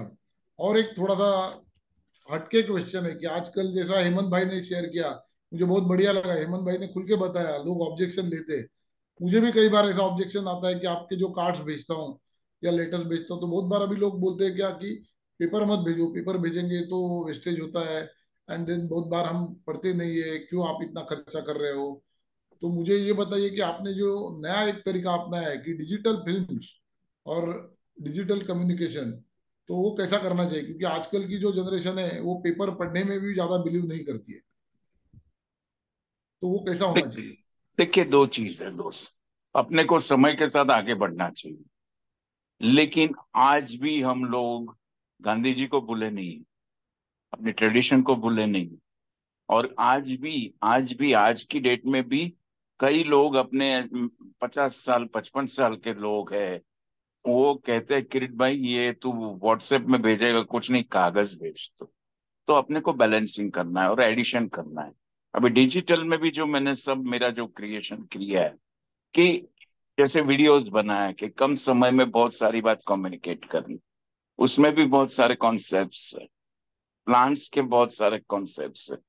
स्पेशली डिजाइन किया हुआ है। और उसकी जैसे मैंने बताया ना कि जैसे मेरा वीडियोस हो जाता है, मेरा बर्थडे जाता है, सब कुछ, मैं बर्थडे कार्ड का विशेष जो है फेस्टिवल जाते हैं, बर्थडे कार्ड स्पेशली मेरे 3 रीत से मैं करता हूँ। मॉर्निंग में मेरा व्हाट्सएप जाता है, दोपहर तक मेरा कार्ड उनके यहाँ पहुंच जाता है, और शाम को मेरा फोन जाता है। मैं ऑलवेज क्लाइंट को शाम को फोन करता हूँ, कि मॉर्निंग में उसका बर्थडे का बहुत सारे लोग चाहत होती है, तो वो सुबह सुबह ट्रैफिक उनका जाम होता है, तो मैं शाम को फोन करता हूँ। तो वही बोलता है, बॉस तेरा व्हाट्सएप आया, थैंक यू, तेरा कार्ड भी सुंदर आया, थैंक यू, और अभी तू फोन कर रहा है, थैंक यू वेरी मच दोस्त। तो कहने का मतलब हर एक चीज का अलग अलग तरीके से अपने को यूज करना है। और वो चीज मेरे को कोरोना के टाइम पे मालूम हो गई।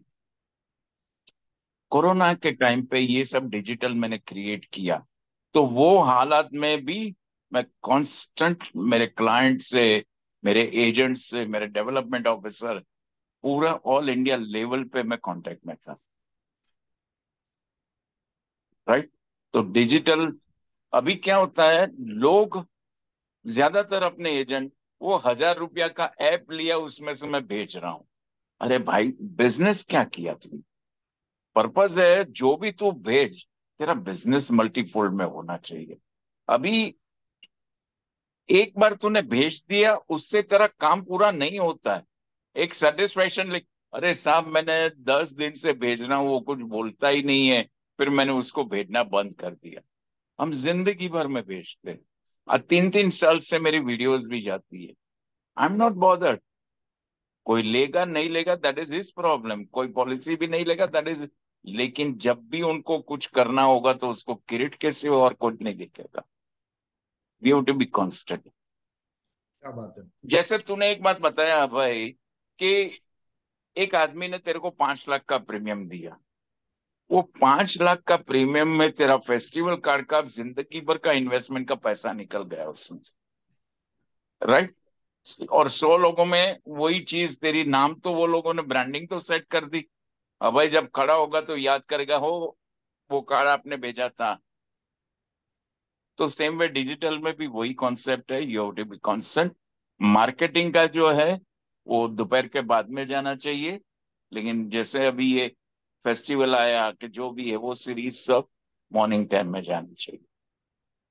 इससे रिलेटेड एक छोटा सा क्वेश्चन है कि इसका कुछ हम बजट बनाना चाहिए या कैसा करना चाहिए, क्योंकि बहुत बार क्या होता है हम अपना घर का बजट बनाते हैं, राइट, या अपना कंपनी का कुछ बजटिंग करते हैं। तो ऐसा इंश्योरेंस में marketing related, training related, education related ऐसा कुछ बजट बनाना चाहिए, और कैसे बना सकते हैं? आइडिया तो होना ही चाहिए, आइडिया तो होना ही चाहिए। लेकिन दूसरी बात, कोई भी बिजनेस नया होता है, कोई भी बिजनेसमैन, तो वो टाइम पे मार्केटिंग का इनिशियल एक्सपेंस बहुत ज्यादा होता है, वो होना ही चाहिए। यस। वो टाइम पे वैसा नहीं कि मेरा ये शुरुआत से ये बजट है ना। और दूसरी बात है, क्लाइंट वाइज बजट कभी नहीं करना चाहिए। अपने को अपना साल का बजट ऐसे सेट करना चाहिए कि मुझे 20 लाख कमाना है, तो कम से कम 2, 2.5, 3 लाख का मैं मार्केटिंग करूंगा। क्या क्या करूंगा उसका पूरा डिवीजन करना है। और उसमें बजट में ऊपर नीचे हो सकता है। बट आप जो तरीके से करते हो ना किरीट भाई, वो बहुत रेयर है, क्योंकि आई हैव सीन आपका व्हाट्सएप मैसेज भी आता है, आपका ईमेल भी आता है, आपका फोन कॉल भी आता है। तो आप सभी साइड से वो फॉलो चालू रखते हो। तो शायद नॉर्मल छोटी एजेंट क्या होता है? शायद छोटी कामयाबी इसीलिए है। नहीं, छोटी नहीं, बहुत बड़ी कामयाबी है और कंसिस्टेंट है, because I know you since 17 years. But मैं क्या एजेंट की वजह से आपको पूछ रहा हूँ, एजेंट की तरफ से, कि बहुत बार ऐसा होता है कि मैंने देखा है कि लोग आपका मटेरियल भी लेके जाते हैं, वो भेजते ही नहीं, ऑफिस में ही पड़ा रहता है इधर, या भेजते हैं फिर फॉलोअप नहीं होता है। तो वो केस में वो एजेंट थोड़ा सा ये हो जाता है कि मैं काम नहीं कर रहा हूँ। तो आपको क्या चीज मोटिवेट करती है रोज सवेरे उठने के बाद कि नहीं, मुझे आज रोज 5 लोगों को कॉल करना है, 20 लोगों को, क्या मुझे मालूम है 20 नहीं, आप 200 या 500 लोगों को व्हाट्सएप भेजते, मेल भेजते, क्या चीज आपको मोटिवेट करती है? मैं सेल्फ मोटिवेटेड हूँ। मैं बाहर का मोटिवेशन का मुझे ठीक है, जो मिलता है वो एडिशनली डाइजेस्ट करके ले लेता हूँ। लेकिन मैं खुद एक सेल्फ मोटिवेटेड हूँ, एक मजदूर हूँ। कोई भी हालात होते हैं, मैं कभी रुकता नहीं हूँ। चाहे मैं हॉस्पिटल में हुआ, चाहे घर पे हुआ, कोई भी हालात में मैं अपना काम नहीं छोड़ता हूँ। और ऐसे बहुत सारे सेल्फ मोटिवेटेड इंसानों के बीच में रहता हूँ, तो मुझे एक्सटर्नल मोटिवेशन की वैसे देखो तो जरूरत ही नहीं। और कई हम बार मैं ये वीडियो जो सामने वाले को भेजता हूँ मॉर्निंग में, वो वीडियो 2 बार मैं खुद सुबह देख लेता हूँ, शाम के टाइम पे सेट करने से पहले, कि कोई गलत चीज तो नहीं भेज रहा हूँ ना मैं। तो वो चेक करने के टाइम पे भी मुझे खुद 2-4 चीजें अच्छी अच्छी सुनाई देती है, उससे भी प्रेरित होता हूँ। क्या और बात है। आखिर में क्या है, देखिए, ये जिंदगी में हम आए हैं, कुछ करके जाए या ना करके जाए, वो चॉइस तो अपनी होनी है, यस, तो करके ही जाए ना। 100% fully agree with you. Yes. एक छोटा सा सवाल कि आप जो बोल रहे हो वो तरीके से हम काम करेंगे तो अपना प्रोडक्ट रेगुलरली मार्केट करते रहेंगे, रेगुलरली क्रिएटिवली ये सब बेचते रहेंगे, ये करते रहेंगे। फिर भी कई बार ऐसा होता है कि एक आध आदमी मुझे क्रिटिसाइज करता है तो मुझे बहुत बुरा लगता है। जैसा हेमंत भाई ने बोला वैसा मेरे साथ भी होता है। कभी कभी कोई क्रिटिसाइज करता है कि ये मत भेजो, कुछ काम का नहीं है या मुझे इंटरेस्ट नहीं, तो आप वो निगेटिविटी को कैसे हैंडल करते हो? उनको देखिए क्या है, सही रीत से तो उनको पहले अपने को सुन के चाहिए why he is taking objection, तो उसमें अपने को कुछ रास्ता बदलना चाहिए। और ऐसे 1-2 लोग मैंने आपको बताया ना, उसके लिए बाकी पूरी कम्युनिटी को बंद नहीं कर देना चाहिए। राइट। अपना एटीट्यूड होता है कि समझो 2 लोगों ने ऐसा बोला, बाकी लोग भी यही सोचते होंगे, वो सोच के हम बाकी को भी रास्ता बंद कर देते। अपने रास्ते बंद नहीं करो दोस्त, अपनी स्टाइल बंद मत करो, अपनी सिस्टम बंद मत करो। लोग तो आएंगे, अभी आज मैं समझो 1000 लोगों को भेजूंगा, तो 1000 पॉलिसी तो मुझे नहीं आने वाली है। श्योर। तो 1000 में से 200-300 लोग मुझे गाली भी देंगे, तो वाई आई शुड बॉदर। लोग अमिताभ बच्चन को भी गाली देते हैं, लोग नरेंद्र मोदी को भी गाली देते हैं, then who am I? So in short we have to neglect it yes. Some, late late yes. Go. नहीं तो कितनी स्टाइल चेंज करोगे आप, और उसका कोई इलाज नहीं है दोस्त, पागल हो जाओगे आप। और घर वाले पागल हो जाएंगे कि ये देख क्या क्या कर रहा है, बार बार अपना रास्ता बदल रहा है ना। एक रास्ता पकड़ा है, उसको चालू रखो यार। अपनी ब्रांड खड़ी करनी है ना, तो यही तरीका है। Don't bother what people says. Yes, एक लास्ट क्वेश्चन हेमंत भाई पूछ लूं, आउट ऑफ बॉक्स है, अपने सिलेबस का नहीं है, बट आई नो किरीट भाई का और मेरा एक हॉबी सेम है दोनों का, कि अच्छी अच्छी मूवीज देखना। तो किरीट भाई, वो आप मूवीज से भी बहुत कुछ सीखते हो। I know you were stage actor, modelling करते थे, तो वो भी आप जरा बताएंगे कि आपका रोल मॉडल क्या है और आप आपने उनसे क्या सीखा? I know that role models name. देखिए भाई, रोल मॉडल तो दिन ब दिन बहुत बहुत चेंज हुआ है। शुरुआत से मुझे देवानंद अच्छे लगते थे, क्योंकि देवानंद मेरी मम्मी पापा के दोनों के प्रिय थे जब मैं छोटा था तब। बाद में राजेश खन्ना का क्रेज आया था, और वो टाइम पे मैं भी कॉलेज में था, हायर सेकेंडरी। तो वो पागलपन मैंने देखा था राजेश खन्ना का, वो हम भी पागल थे। लड़कियां तो फोटो रखती थी, हम लोग भी फोटो रखते थे। बाद में आया अमिताभ बच्चन, और आज तक जो वो करते हैं बेहिसाब। कल भी करोड़पति देखा, आज भी देखूंगा और कल भी देखूंगा। कहने का मतलब, उनका way of presenting life, that is 100% motivated. Failure में से सक्सेस होना सीखे उनसे, राइट? तो कांस्टेंट, यस, उसमें से भी सीखता हूँ। हर संडे को हमारा एक मूवी देखना 100% गारंटेड होता है। सही रीत से हम देखते हैं, एंजॉय करते हैं। वो एक हॉबी आपका और मेरा सेम है। यस। यस हेमंत भाई, you can ask questions now. या मैं थोड़ा रिवाइंड करूंगा। हमने एक मिनट, एक मिनट। जी बोलिए। अच्छा जी। हाँ जी।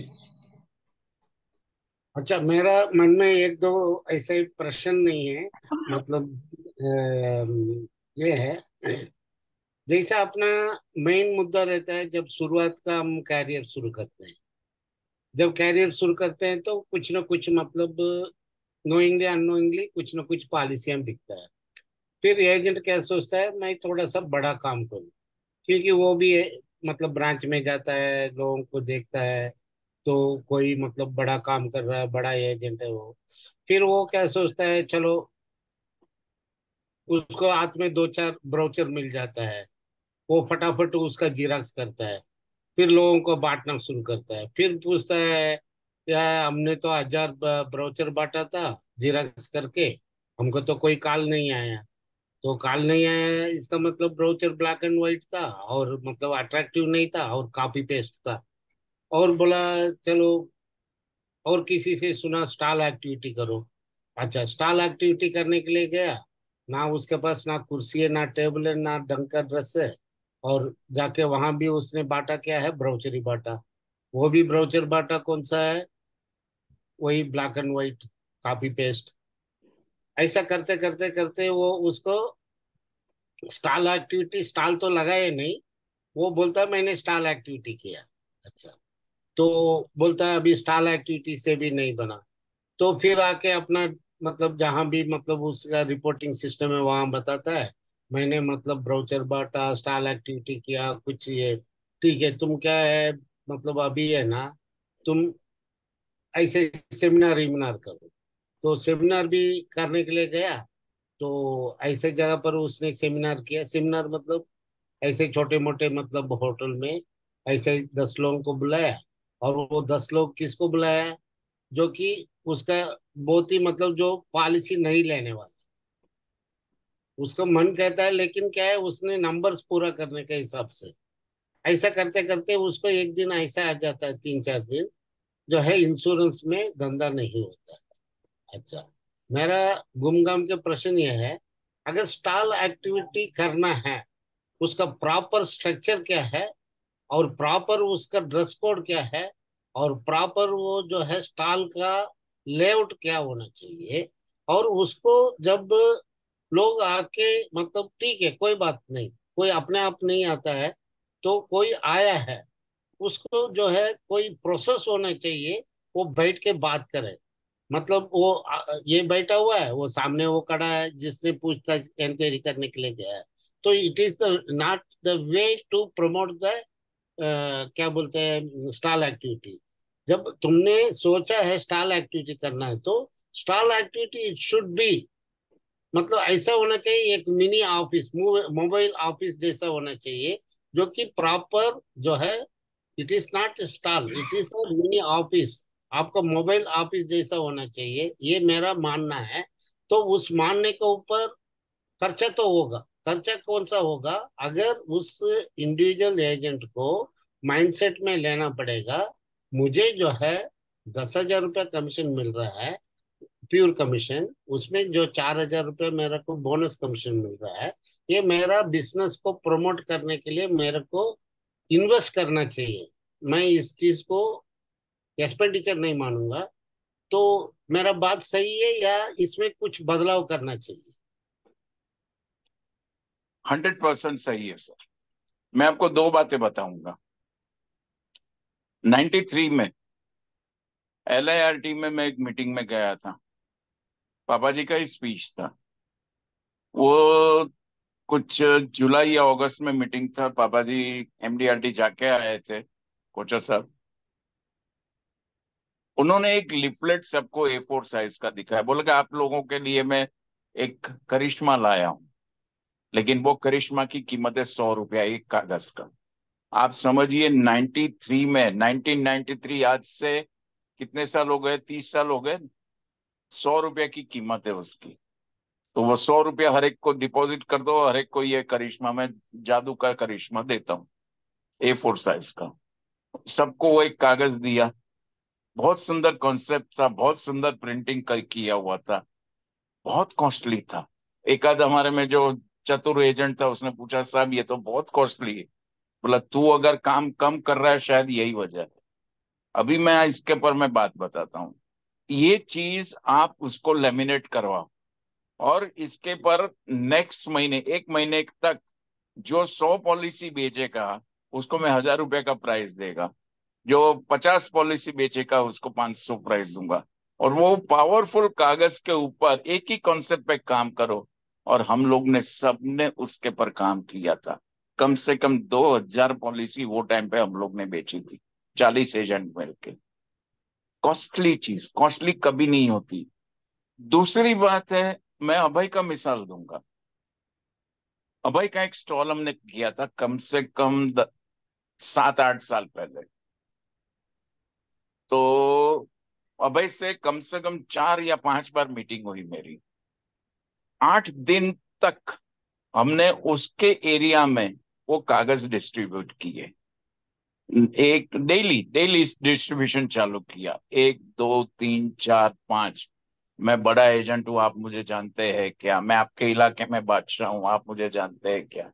मैं बहुत अच्छा, LIC का नाम है मेरा, जानते हैं क्या? और उसके बाद मेरा स्टॉल पे आप लोग आइए।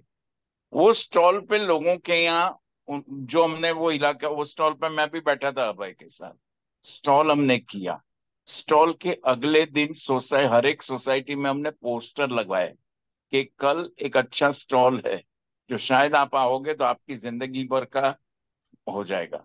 हमने फर्स्ट क्लास स्टॉल के टाइम पे, कोई बंद स्टॉल नहीं, हमने फर्स्ट क्लास 3 टेबल लिए, उसमें भी 2-4 लिफलेट, क्वेश्चनर शीट, छाता रखा, चॉकलेट रखी, बहुत सारी चीजें रखी। जो कोई भी बच्चा आएगा तो बच्चों के लिए प्रॉपर्टी रखी। पूरा दिन हम लोग बैठे, और क्या रिस्पॉन्स आता है, क्या बिजनेस आता है। दूसरी बात, स्टॉल में इंक्वायरी होती है, कभी बिजनेस नहीं होता है। तो उसके बाद जो सही काम अपने को करना है, दैट इज फॉलोअप्स। सबकी चीजें अपने को अपने कंप्यूटर में, अपने मोबाइल में सेव करके अपनी एक्टिविटी, पर्सनलाइज एक्टिविटी चालू करनी है। और उसमें से अपने को काम होता है। देखिए क्या होता है, कोई भी प्रोडक्ट या कोई भी क्लाइंट एक बार में मुझे और आपको विश्वास नहीं करता। तो अपने को उसका प्रोसेस चालू करना है। और वो शुरुआत का जो 1-2 महीने की जो प्रोसेस पावरफुल करेंगे, धीरे धीरे धीरे धीरे धीरे करके उसमें अपने को बहुत जोरदार कामयाबी आती है। स्टॉल एक्टिविटी है, एक इलाका पकड़ के वो इलाके में कम से कम आपके साल में 6 स्टॉल तो होना ही चाहिए। मैं नहीं कहता हूं कि ये हर 15 दिन में स्टॉल रखो, क्योंकि फॉलोअप जरूरी है, फॉलोअप करके मिलना जरूरी है, मार्केटिंग जरूरी है। तो साल में कम से कम मैक्सिमम भी 6 स्टॉल करना ही चाहिए। और दूसरी बात है, काफी बार मुझे फोन आता है, जो साहब ने बोला, साहब आपका मटेरियल महंगा है, कोई सस्ता मटेरियल नहीं है क्या? 1000 रुपये में कुछ आ जाए। मैं बोला, 1000 रुपया में है ना, 2 टिकट आएगी पिक्चर की। मिसेस को लेके पिक्चर देखने को जा, पॉपकॉर्न खिला, ऑटोमेटिक आराम से जिंदगी अच्छी हो जाएगी। आप ये सोचो कि मैं करके देखूंगा और नहीं होगा फिर दूसरा, तो ये काम नहीं होता है। महंगा, मैं कई बार, अभी एक बीच में एक एजेंट बोला, सर महंगा है। मैं बोला, आपने मेरा प्रोडक्ट देखा? बोला, नहीं नहीं सर। मैं बोला, मेरे ऊपर से एक ब्रोचर है तो उसका अंदाज था। अभी मैं बोला, तू बेटा वो ब्रोचर मेरे को भेज। जो सर ने बोला वो ही रद्दी कॉपी, जेरोक्स कॉपी थी। और उस पे वो अपने प्रोडक्ट का भी अनुमान निकालता है। प्रोडक्ट देखे तो स्टैंडर्डाइज, हर किसी को काम करना है, बड़ा काम करना है, लेकिन रोज पॉलिसी नहीं बेचनी है। रोज पॉलिसी, जो अभय के साथ हमने वो प्रोग्राम बनाया था 2008 में, रोज एक ग्रीन चैनल। रोज एक ग्रीन चैनल, और आज भी लोग याद करते हैं। डेली एक ग्रीन चैनल, जो वो प्रोग्राम था, उसमें वही एक कॉन्सेप्ट था कि, और वो प्रोग्राम में अभय को पता है, लोगों ने ऑडिटोरियम में नीचे बैठ के भी देखा है, जो अलाउ नहीं करते थे, लेकिन कन्विंस कर दिया था ऑडिटोरियम वाले को। राइट? तो डेली ये क्यों बेच। मैं बोल रहा हूँ, ये हम्म। क्यों मैं बोल रहा हूँ, ये जो है मैं मतलब तकरीबन शुरू से देख रहा हूँ। जैसा बोलते हैं, महीने का 50,000 रुपया भरो और 15 साल के बाद साल का 6 लाख रुपया दो। है? अच्छा, 50,000 रुपया भी कम नहीं है और साल का 6 लाख भी कम नहीं है। और तुम्हारा जो ब्राउचर का वर्थ 60 पैसे का जीराक्स कॉपी। Exactly exactly exactly. और दूसरा जो है, अभी मैं बताता हूँ, ये जो माध्यम से तमिलनाडु का एक एजेंट है, टीओटी करता है। उसका बाकायदा कारवान है, एयर कंडीशन कारवान है, और उसमें मतलब वॉशरूम भी है। और सुबह मूव करता है, और ऐसे ऐसे जगह पर वो अपना कारवान को खड़ा करता है, और रिसेप्शनिस्ट बैठता है कारवान के बाहर, और ये अंदर जो है अपना ऑफिस रूम में मतलब ये किया हुआ है, एसी है पूरा। तो तकरीबन एवरेज जो है महीने में 20 पॉलिसी, अच्छे पॉलिसी मतलब वर्थ का। क्योंकि उसने सीधा क्या किया है, पूरा अपना मतलब जो बोनस कमीशन का है ना, पूरा इस पे खर्च किया उसने। इसलिए मार्केटिंग। और वो जो मैं बताता हूँ, वो जब जिंदगी शुरुआत किया था, माइजन क्या होते हैं ये जो बिल्डिंग का काम करते हैं ना, वो वर्कर। से काम शुरू किया था एलआईसी एजेंसी का। आज टीओटी एजेंट है, और बहुत बड़ा नाम है उसका। और वो जो है पत्रिका वगैरह में है ना, जो फाइनेंस के ऊपर आर्टिकल लिखता है। क्योंकि सिर्फ जो है अपने लोग क्या सोच रहे हैं, इंश्योरेंस सेक्टर में इन्वेस्टमेंट नहीं है करके, मतलब खर्चा नहीं है। जो इन्वेस्ट करता है अपने ऊपर, अपने बिजनेस के ऊपर, वो जो है कोई भी जगह को छू सकता है, मतलब वो भी कंसिस्टेंटली और लगातार और हमेशा के लिए। क्योंकि इंश्योरेंस सेक्टर में, क्योंकि टाइम टू टाइम अगर आप बिजी पर्सनालिटी है अपना इंश्योरेंस का व्यवसाय में, आप तो क्रिएट तो कर नहीं सकते, मतलब क्रिएट करने का आपके पास समय नहीं है, क्योंकि आप अपने व्यवसाय में व्यवस्थित मतलब बिजी है। तो अगर आपको रेडीमेड इन हैंड आपको हर चीज जो है बन के मिल रहा है, वो भी with quality, with quantity, with quantity as per your requirement, उसको अडॉप्ट करना चाहिए या नहीं करना चाहिए। हेलो। Yes sir. मतलब जैसा आपको हर चीज बन के मिल रहा है, जैसा कि अपना बीमा श्री 10 लाख का है, और दूसरा जो है 1 करोड़ का वाला कौन सा पॉलिसी है? जीवन शिरोमणि। शिरोमणि। शिरोमणि। अभी शिरोमणि का कंसेप्ट और बीमा श्री का कंसेप्ट और लाभ का कंसेप्ट और आधार का कंसेप्ट एक जैसा होगा क्या? सवाल ही हेलो। नहीं है। हाँ। नहीं। जिसको आधार को आप समझाने चाहोगे, आप अपने दिल से हाथ रख के बोलिए, आप उसको शिरोमणि समझाएंगे? या जिसको शिरोमणि आप समझा रहे हैं उसको आधार स्तंभ समझाएंगे? तो नहीं। उसके मुताबिक आपको जो है सिग्रीगेट करना पड़ेगा, और साथ में उसके मुताबिक अपना पर्सनालिटी और अप्रोच और एक्टिविटी उसका मुताबिक होना चाहिए। आपका मतलब ब्रीफ केस से लेके, मतलब उठने बैठने से लेके, आप कहाँ, मतलब आपका नॉर्मल जो है एक सिरोमणि बेचना है, खुदा खुदा ना खास्ता आपको मतलब वो व्यक्ति आ गया, आपका एक टेबल कुर्सी से आपका सिरोमणि चलेगा वहां पर, तो वहां पर जो है आपका मोबाइल ऑफिस रहेगा, तो शिरोमणि तो जाएगा ही जाएगा ना। करेक्ट। मेरा मतलब, मैं आपसे यही अनुरोध कर रहा हूँ, ये एक स्ट्रांग मैसेज मतलब अपना ये माध्यम से अपना इंश्योरेंस जो अभिकर्ताओं को पहुंचना चाहिए। जो स्टेटस ऑफ कैटेगरी, कैटेगरी जो है स्टेटस के ऊपर बनता है, स्टेटस कैटेगरी को सिग्रीगेट करना पड़ता है। तो मतलब how to approach the customer and how to provide your materials with respect, मतलब ठीक है आधा स्तंभ ले रहा है उसको भी एक रेस्पेक्ट होना चाहिए, और साथ में उसको ये समझना चाहिए मेरा जो है इस अभिकर्ता से मैं आधार शिला ले रहा हूँ, आधार स्तंभ ले रहा हूँ, या मैं इस कस्टमर से इस अभिकर्ता से शिरोमणि ले रहा हूँ या बीमा श्री ले रहा हूँ। मुझे जो है क्रिस्टल क्लियर उस ब्राउचर, उस डॉक्यूमेंट, उस कन्वर्सेशन से क्रिस्टल क्लियर एक्सपोजर हो जाना चाहिए। ये मैं मतलब कोशिश कर रहा हूँ बताने का। हमें मतलब सही है या इसमें कुछ चीज आप ऐड करवाना चाहिए? सर 100% सही है। और मैं तो ये कहता हूँ, देखिए, HNI कभी बनते नहीं, हर एक HNI रेडी नहीं होते। HNI बनते भी। आज जिसको आपने आधार स्तंभ दिया है, तो कल वो शिरोमणि भी ले पाएगा। तो कहने का मतलब आधार स्तंभ बेचने के बाद उनसे अगर 2,000 किया तो बीच में एक आध बार उनको शिरोमणि का कागज भी दीजिए, तो वो अपने को याद रखेगा कि साहब मैं बड़ा हो जाऊंगा तो ये पॉलिसी मैं लूंगा।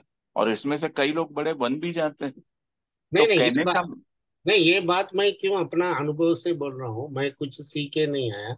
जो सबसे पहले मेरा एक कस्टमर को मैंने 2 लाख का जीवन छाया दिया था, और 10,244 रुपया प्रीमियम। और वही कस्टमर से मैंने 1,13 लाख रुपया प्रीमियम लिया। क्योंकि जब 2 लाख का जब जीवन छाया दिया था, मैंने उसका डॉक्यूमेंट कम से कम इट्स मतलब वो 1 करोड़ का बात कर रहा था वो। मतलब वो डॉक्यूमेंट जो मैंने दिया जो भी, क्योंकि प्रॉपर जो है 450 रुपये का फोल्डर में मैंने वो डॉक्यूमेंट रख के दिया। तो मेरा ये जो ये माध्यम से मैं क्या कहना चाह रहा हूँ, आपने सही बोला, जो कि आधा स्तंभ जो दिया वही मतलब बाद में शिरोमणि भी ले सकता है। तो मेरा क्या बोलने का है, जो कस्टमर को आप शुरुआत से है ना, उसको अपलिफ्ट करके मतलब सोचो। ये मेरा कस्टमर जो है आने वाला दिनों में पैसा वाला बनने वाला है, और वो बनने वाला पैसे को मुझे ही ला के देने वाला है। ये विश्वास से आप कस्टमर्स को हमेशा अप्रोच करेंगे, तो वो कस्टमर भी अपना जिंदगी में आगे बढ़ेगा, साथ साथ आपको भी अपने साथ रखेगा। 100%। मैं आपको एक छोटी चीज दिखाता हूँ सर। मेरा यस सर। मार्केटिंग का मैंने एक प्रेजेंटेशन कवर बनाया। कोई भी क्लाइंट होगा, ऐसा नहीं कि वो 5 लाख का पॉलिसी लेगा तो उसके लिए अलग चीज, 2 लाख का लेगा तो अलग। मैं 2 लाख वाले को भी वही प्रेजेंटेशन में मेरा देता हूँ। प्रेजेंटेशन फोल्डर है ये पूरा, एलिगेंट फोल्डर बनाया हुआ पूरा, जिसके अंदर मेरा पेपर्स जाता है। अभी ये जो कागज है उसके पास पड़ा रहता है, और इसका जिक्र भी वो करता है काफी बार कि सर आपका प्रेजेंटेशन मिला, वो जो कवर में डाल के दिया था वो कवर मेरे को बहुत अच्छा लगा। वो तारीफ भी करते हैं, 100 में से 10 लोग तारीफ भी करते हैं। तो कहने का मतलब हम अपने आप को कैसे पेश करते हैं, that is totally on us. महंगा कुछ नहीं, जो सस्ता सस्ता सस्ता करके हम करने को जाते हैं और आखिर में हम फिर भगवान और भाग्य को दोष देते हैं। सस्ता हमेशा सस्ता काम करता है।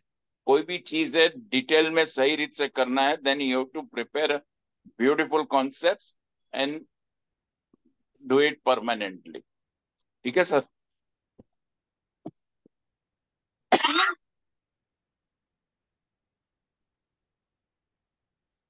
किरीट भाई और कुछ शेयर करना चाहेंगे? आपका एकाध जिंदगी में किया हुआ एकाध यूनिक सेल्स, उसका एक्सपीरियंस शेयर करना चाहेंगे? हैं जी।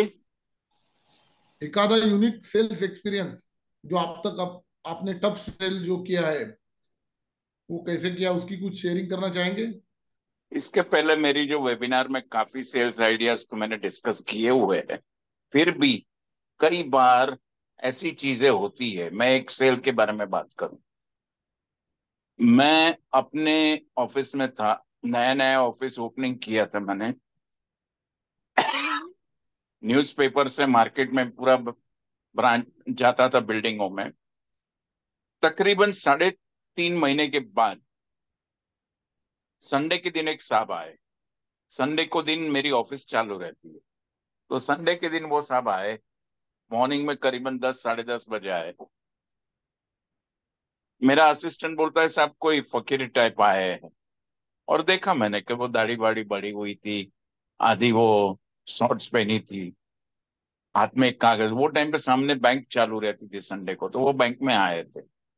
तो लखनऊ से थे वो, और मुंबई में सेटल हुए थे। आए मेरी कैबिन में बैठे। हाँ भाई ये क्या बेच रहे हो आप? हर हफ्ते अखबार खोलता हूँ और रोज खोलता हूँ, कई बार रोज आता है, कोई बार हर संडे सैटरडे आता है। ये क्या चीज है? आप आपके बारे में बताइए। मैं बोला साहब बैठिए, थोड़ा आप ये मेरा कार्ड है, ये मैं हूँ, आपके बारे में कुछ बताइए।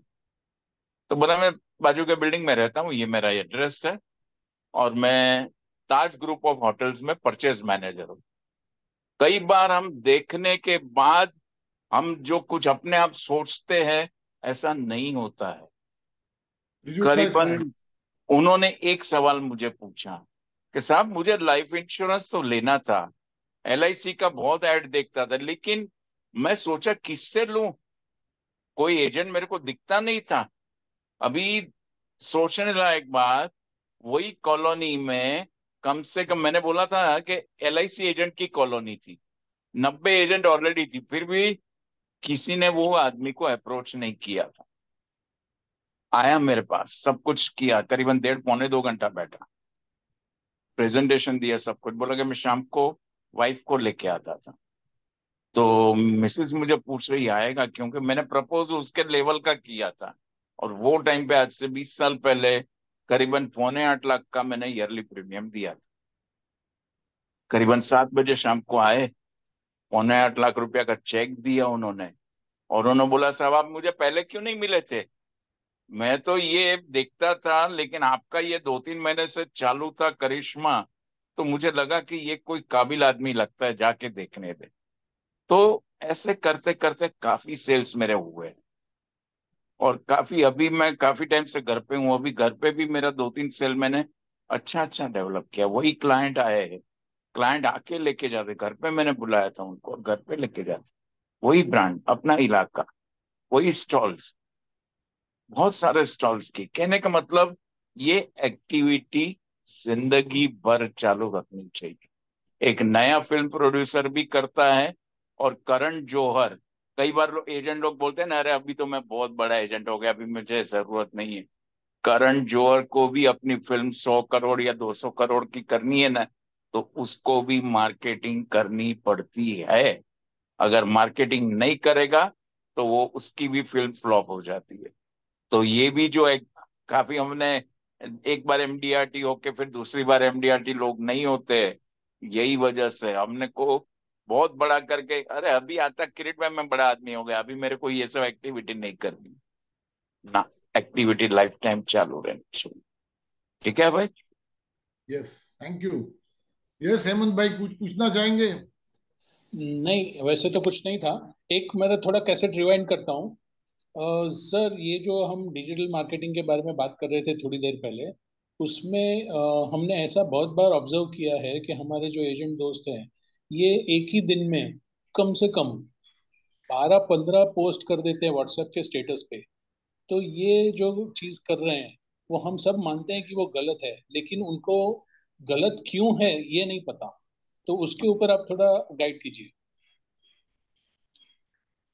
वो हर इंसान के ऊपर, अभी जैसे मेरा है, मेरा इंश्योरेंस का मोबाइल अलग है, उसमें मेरा एक ही मैं व्हाट्सएप स्टेटस करता हूँ। मेरा जो मार्केटिंग का है उसमें मैं 5-7 आइटम करता हूँ, व्हाट्सएप 10 आइटम करता हूँ।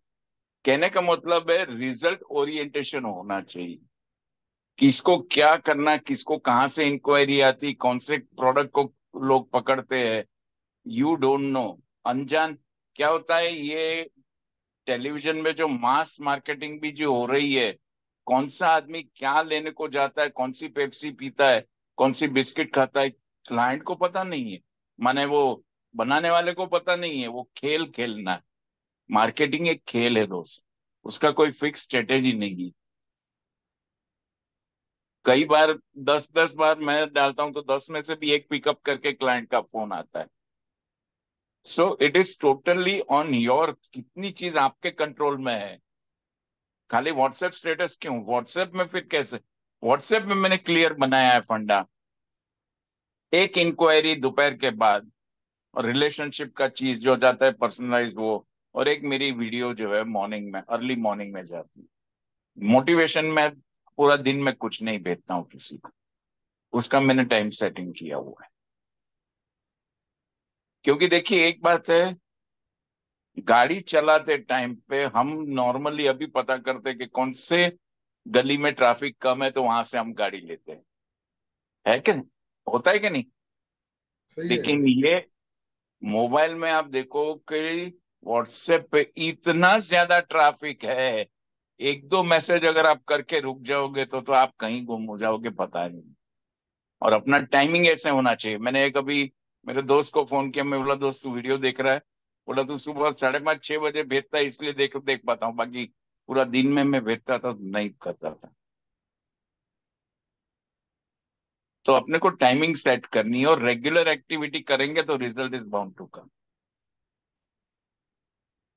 ठीक है मन भाई? Yes sir, thank you, thank you. Yes Raman sir. Sitaraman sir mute आपकी पे है आवाज आप। नहीं, आप म्यूट है। अरे म्यूट में भी मेरे लिप से आपको समझना चाहिए। ठीक है, कोई बात नहीं। अभी कंक्लूजन में ना एक ऐसा स्वीट मतलब ऐसा करिए जो कि हर जो अभिकर्ता जुड़े हैं उनको ऐसा मैसेज जाना चाहिए जो कि उनका जो मार्केटिंग स्किल को बढ़ाने के लिए क्या क्या एक्टिविटीज करके और जो है फ्यूचर में वो अपना व्यवसाय में निरंतर स्तर रहे, तो उसका मुताबिक एक कंक्लूजन कीजिए mister Hemant Acharya. Yes sir, thank you sir. कुछ चीजें नोट करने लायक मिली हमें आज, और ये हम सभी को जो है फॉलो करनी चाहिए। सबसे पहले तो हमारे फंडामेंटल्स क्लियर होने चाहिए। हमारे फंडामेंटल्स क्या होने चाहिए, ये बहुत ही इंपॉर्टेंट है। आपको अपने कॉरपोरेशन यानी कि एलआईसी के बारे में सारी जानकारी होनी बहुत जरूरी है। अभी आज अगर हम अभिकर्ता लोग अगर सामने किसी के बैठते हैं, तो अगर उन्होंने अपने को 4 सवाल पूछे कॉरपोरेशन के बारे में, तो हम उनको जवाब देना चाहिए। ये हालत ऐसी हो जाती है कि हम सिर्फ इतना बोल देते हैं कि एलआईसी एक बहुत बड़ी कंपनी है, विश्व में इनका स्थान है। ये ऐसे नहीं चलेगा, आपको उसके बारे में पूरा मालूमात होना चाहिए। उसका लाइफ फंड कितना है, कितने प्लान्स अवेलेबल है, सारी चीजें, कितना स्टाफ है, कितनी रैंकिंग है, वर्ल्ड रैंकिंग कितनी है, फॉर्च्यून जो बिजनेस है अपना, यह है मैगजीन, उसमें अपना नंबर कौन सा है। ये सारी चीजें कॉर्पोरेशन के बारे में मालूम होनी चाहिए। सेकंड बात जो इम्पोर्टेंट है वो है आपके पास प्लान जो है, उसके बारे में आपके पास पूरा डिटेल्स होना चाहिए। आपके कॉम्पिटिटर्स के प्लान्स कौन से हैं उसकी डिटेल्स होनी चाहिए। आपने कंपैरेटिव स्टडी करनी चाहिए, और फिर आपके पास अंडरराइटिंग का नॉलेज भी होना बहुत जरूरी है। अगर आप ये 3 फंडामेंटल्स को आगे लेके चलेंगे तो डेफिनेटली आपको कामयाबी में हेल्पफुल होगा।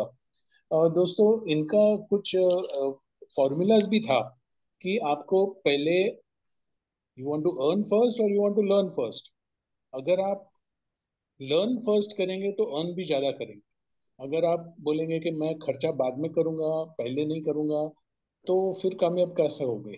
कामयाब होने के लिए आपको पहले खर्चा करना पड़ेगा। If you earn more you want to learn more, if you learn more then only you can earn मोर।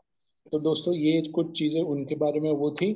और भी कुछ थी कि आपको कस्टमर के साथ रेगुलरली टच में रहना पड़ेगा, कॉन्स्टेंटली आपको टच में रहना पड़ेगा। ये नहीं है कि भाई आज मैंने सुबह में बर्थडे का कार्ड मैसेज भेज दिया तो काम खत्म हो गया, ऐसा नहीं होता।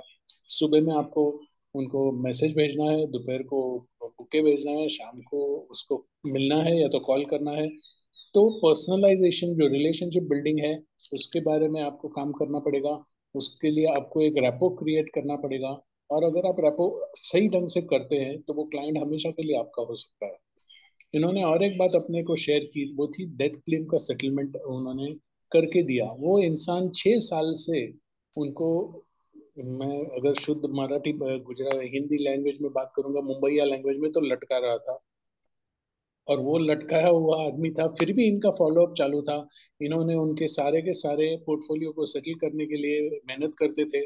6 साल तक फॉलोअप करने के बाद में जब उनके यहाँ एक डेथ क्लेम आया, तो उन्होंने उस डेथ क्लेम को क्लियर करवा के आगे का उनको एक बहुत बड़ा बिजनेस मिला।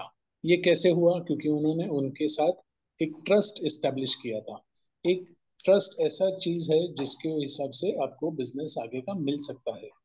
अगर आपके बीच और कस्टमर के बीच में या प्रोस्पेक्टिव क्लाइंट के बीच में एक ट्रस्ट बन जाता है, तो वो आदमी कहीं नहीं जाएगा।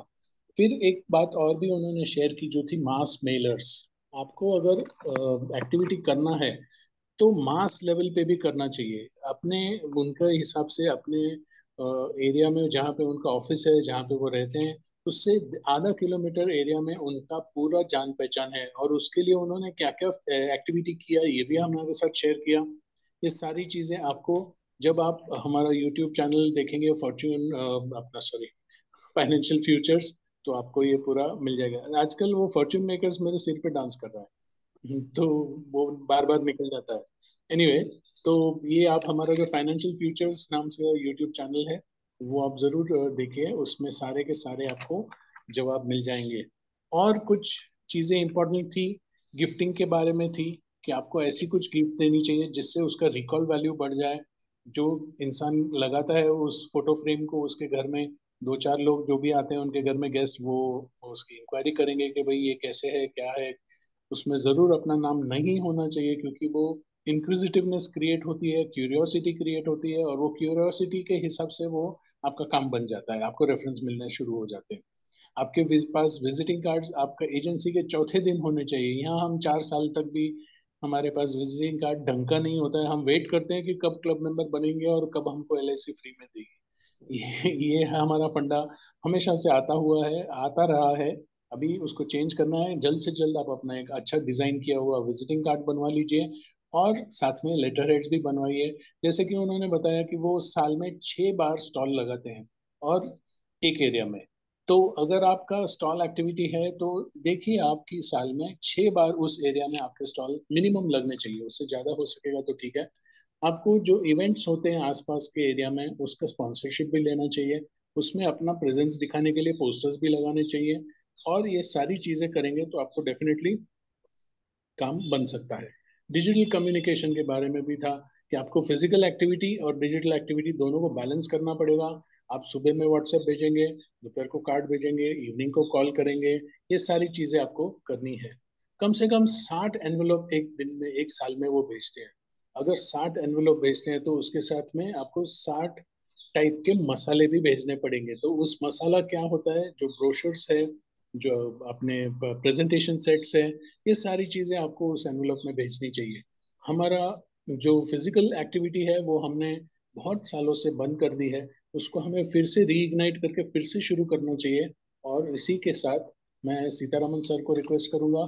उससे पहले मैं एक छोटी सी अनाउंसमेंट करना चाहूंगा कि आप में से किसी को भी अगर कोई भी इश्यूज हो एलआईसी बिजनेस रिलेटेड, तो आप मुझे कांटेक्ट कर सकते हैं। मेरा कांटेक्ट नंबर है 9850429955। आप मुझे कभी भी कांटेक्ट कर सकते हैं व्हाट्सएप के ऊपर। मैं नंबर फिर से रिपीट करूंगा, 9850429955। या फिर आप मुझे कॉल कर सकते हैं, मेरा कॉलिंग का टाइम है 5:30 in the morning to 11:30 in the afternoon. तो आप मुझे कॉल भी कर सकते हैं और आप मुझे व्हाट्सएप भी कर सकते हैं। Sitaraman sir, back to you sir.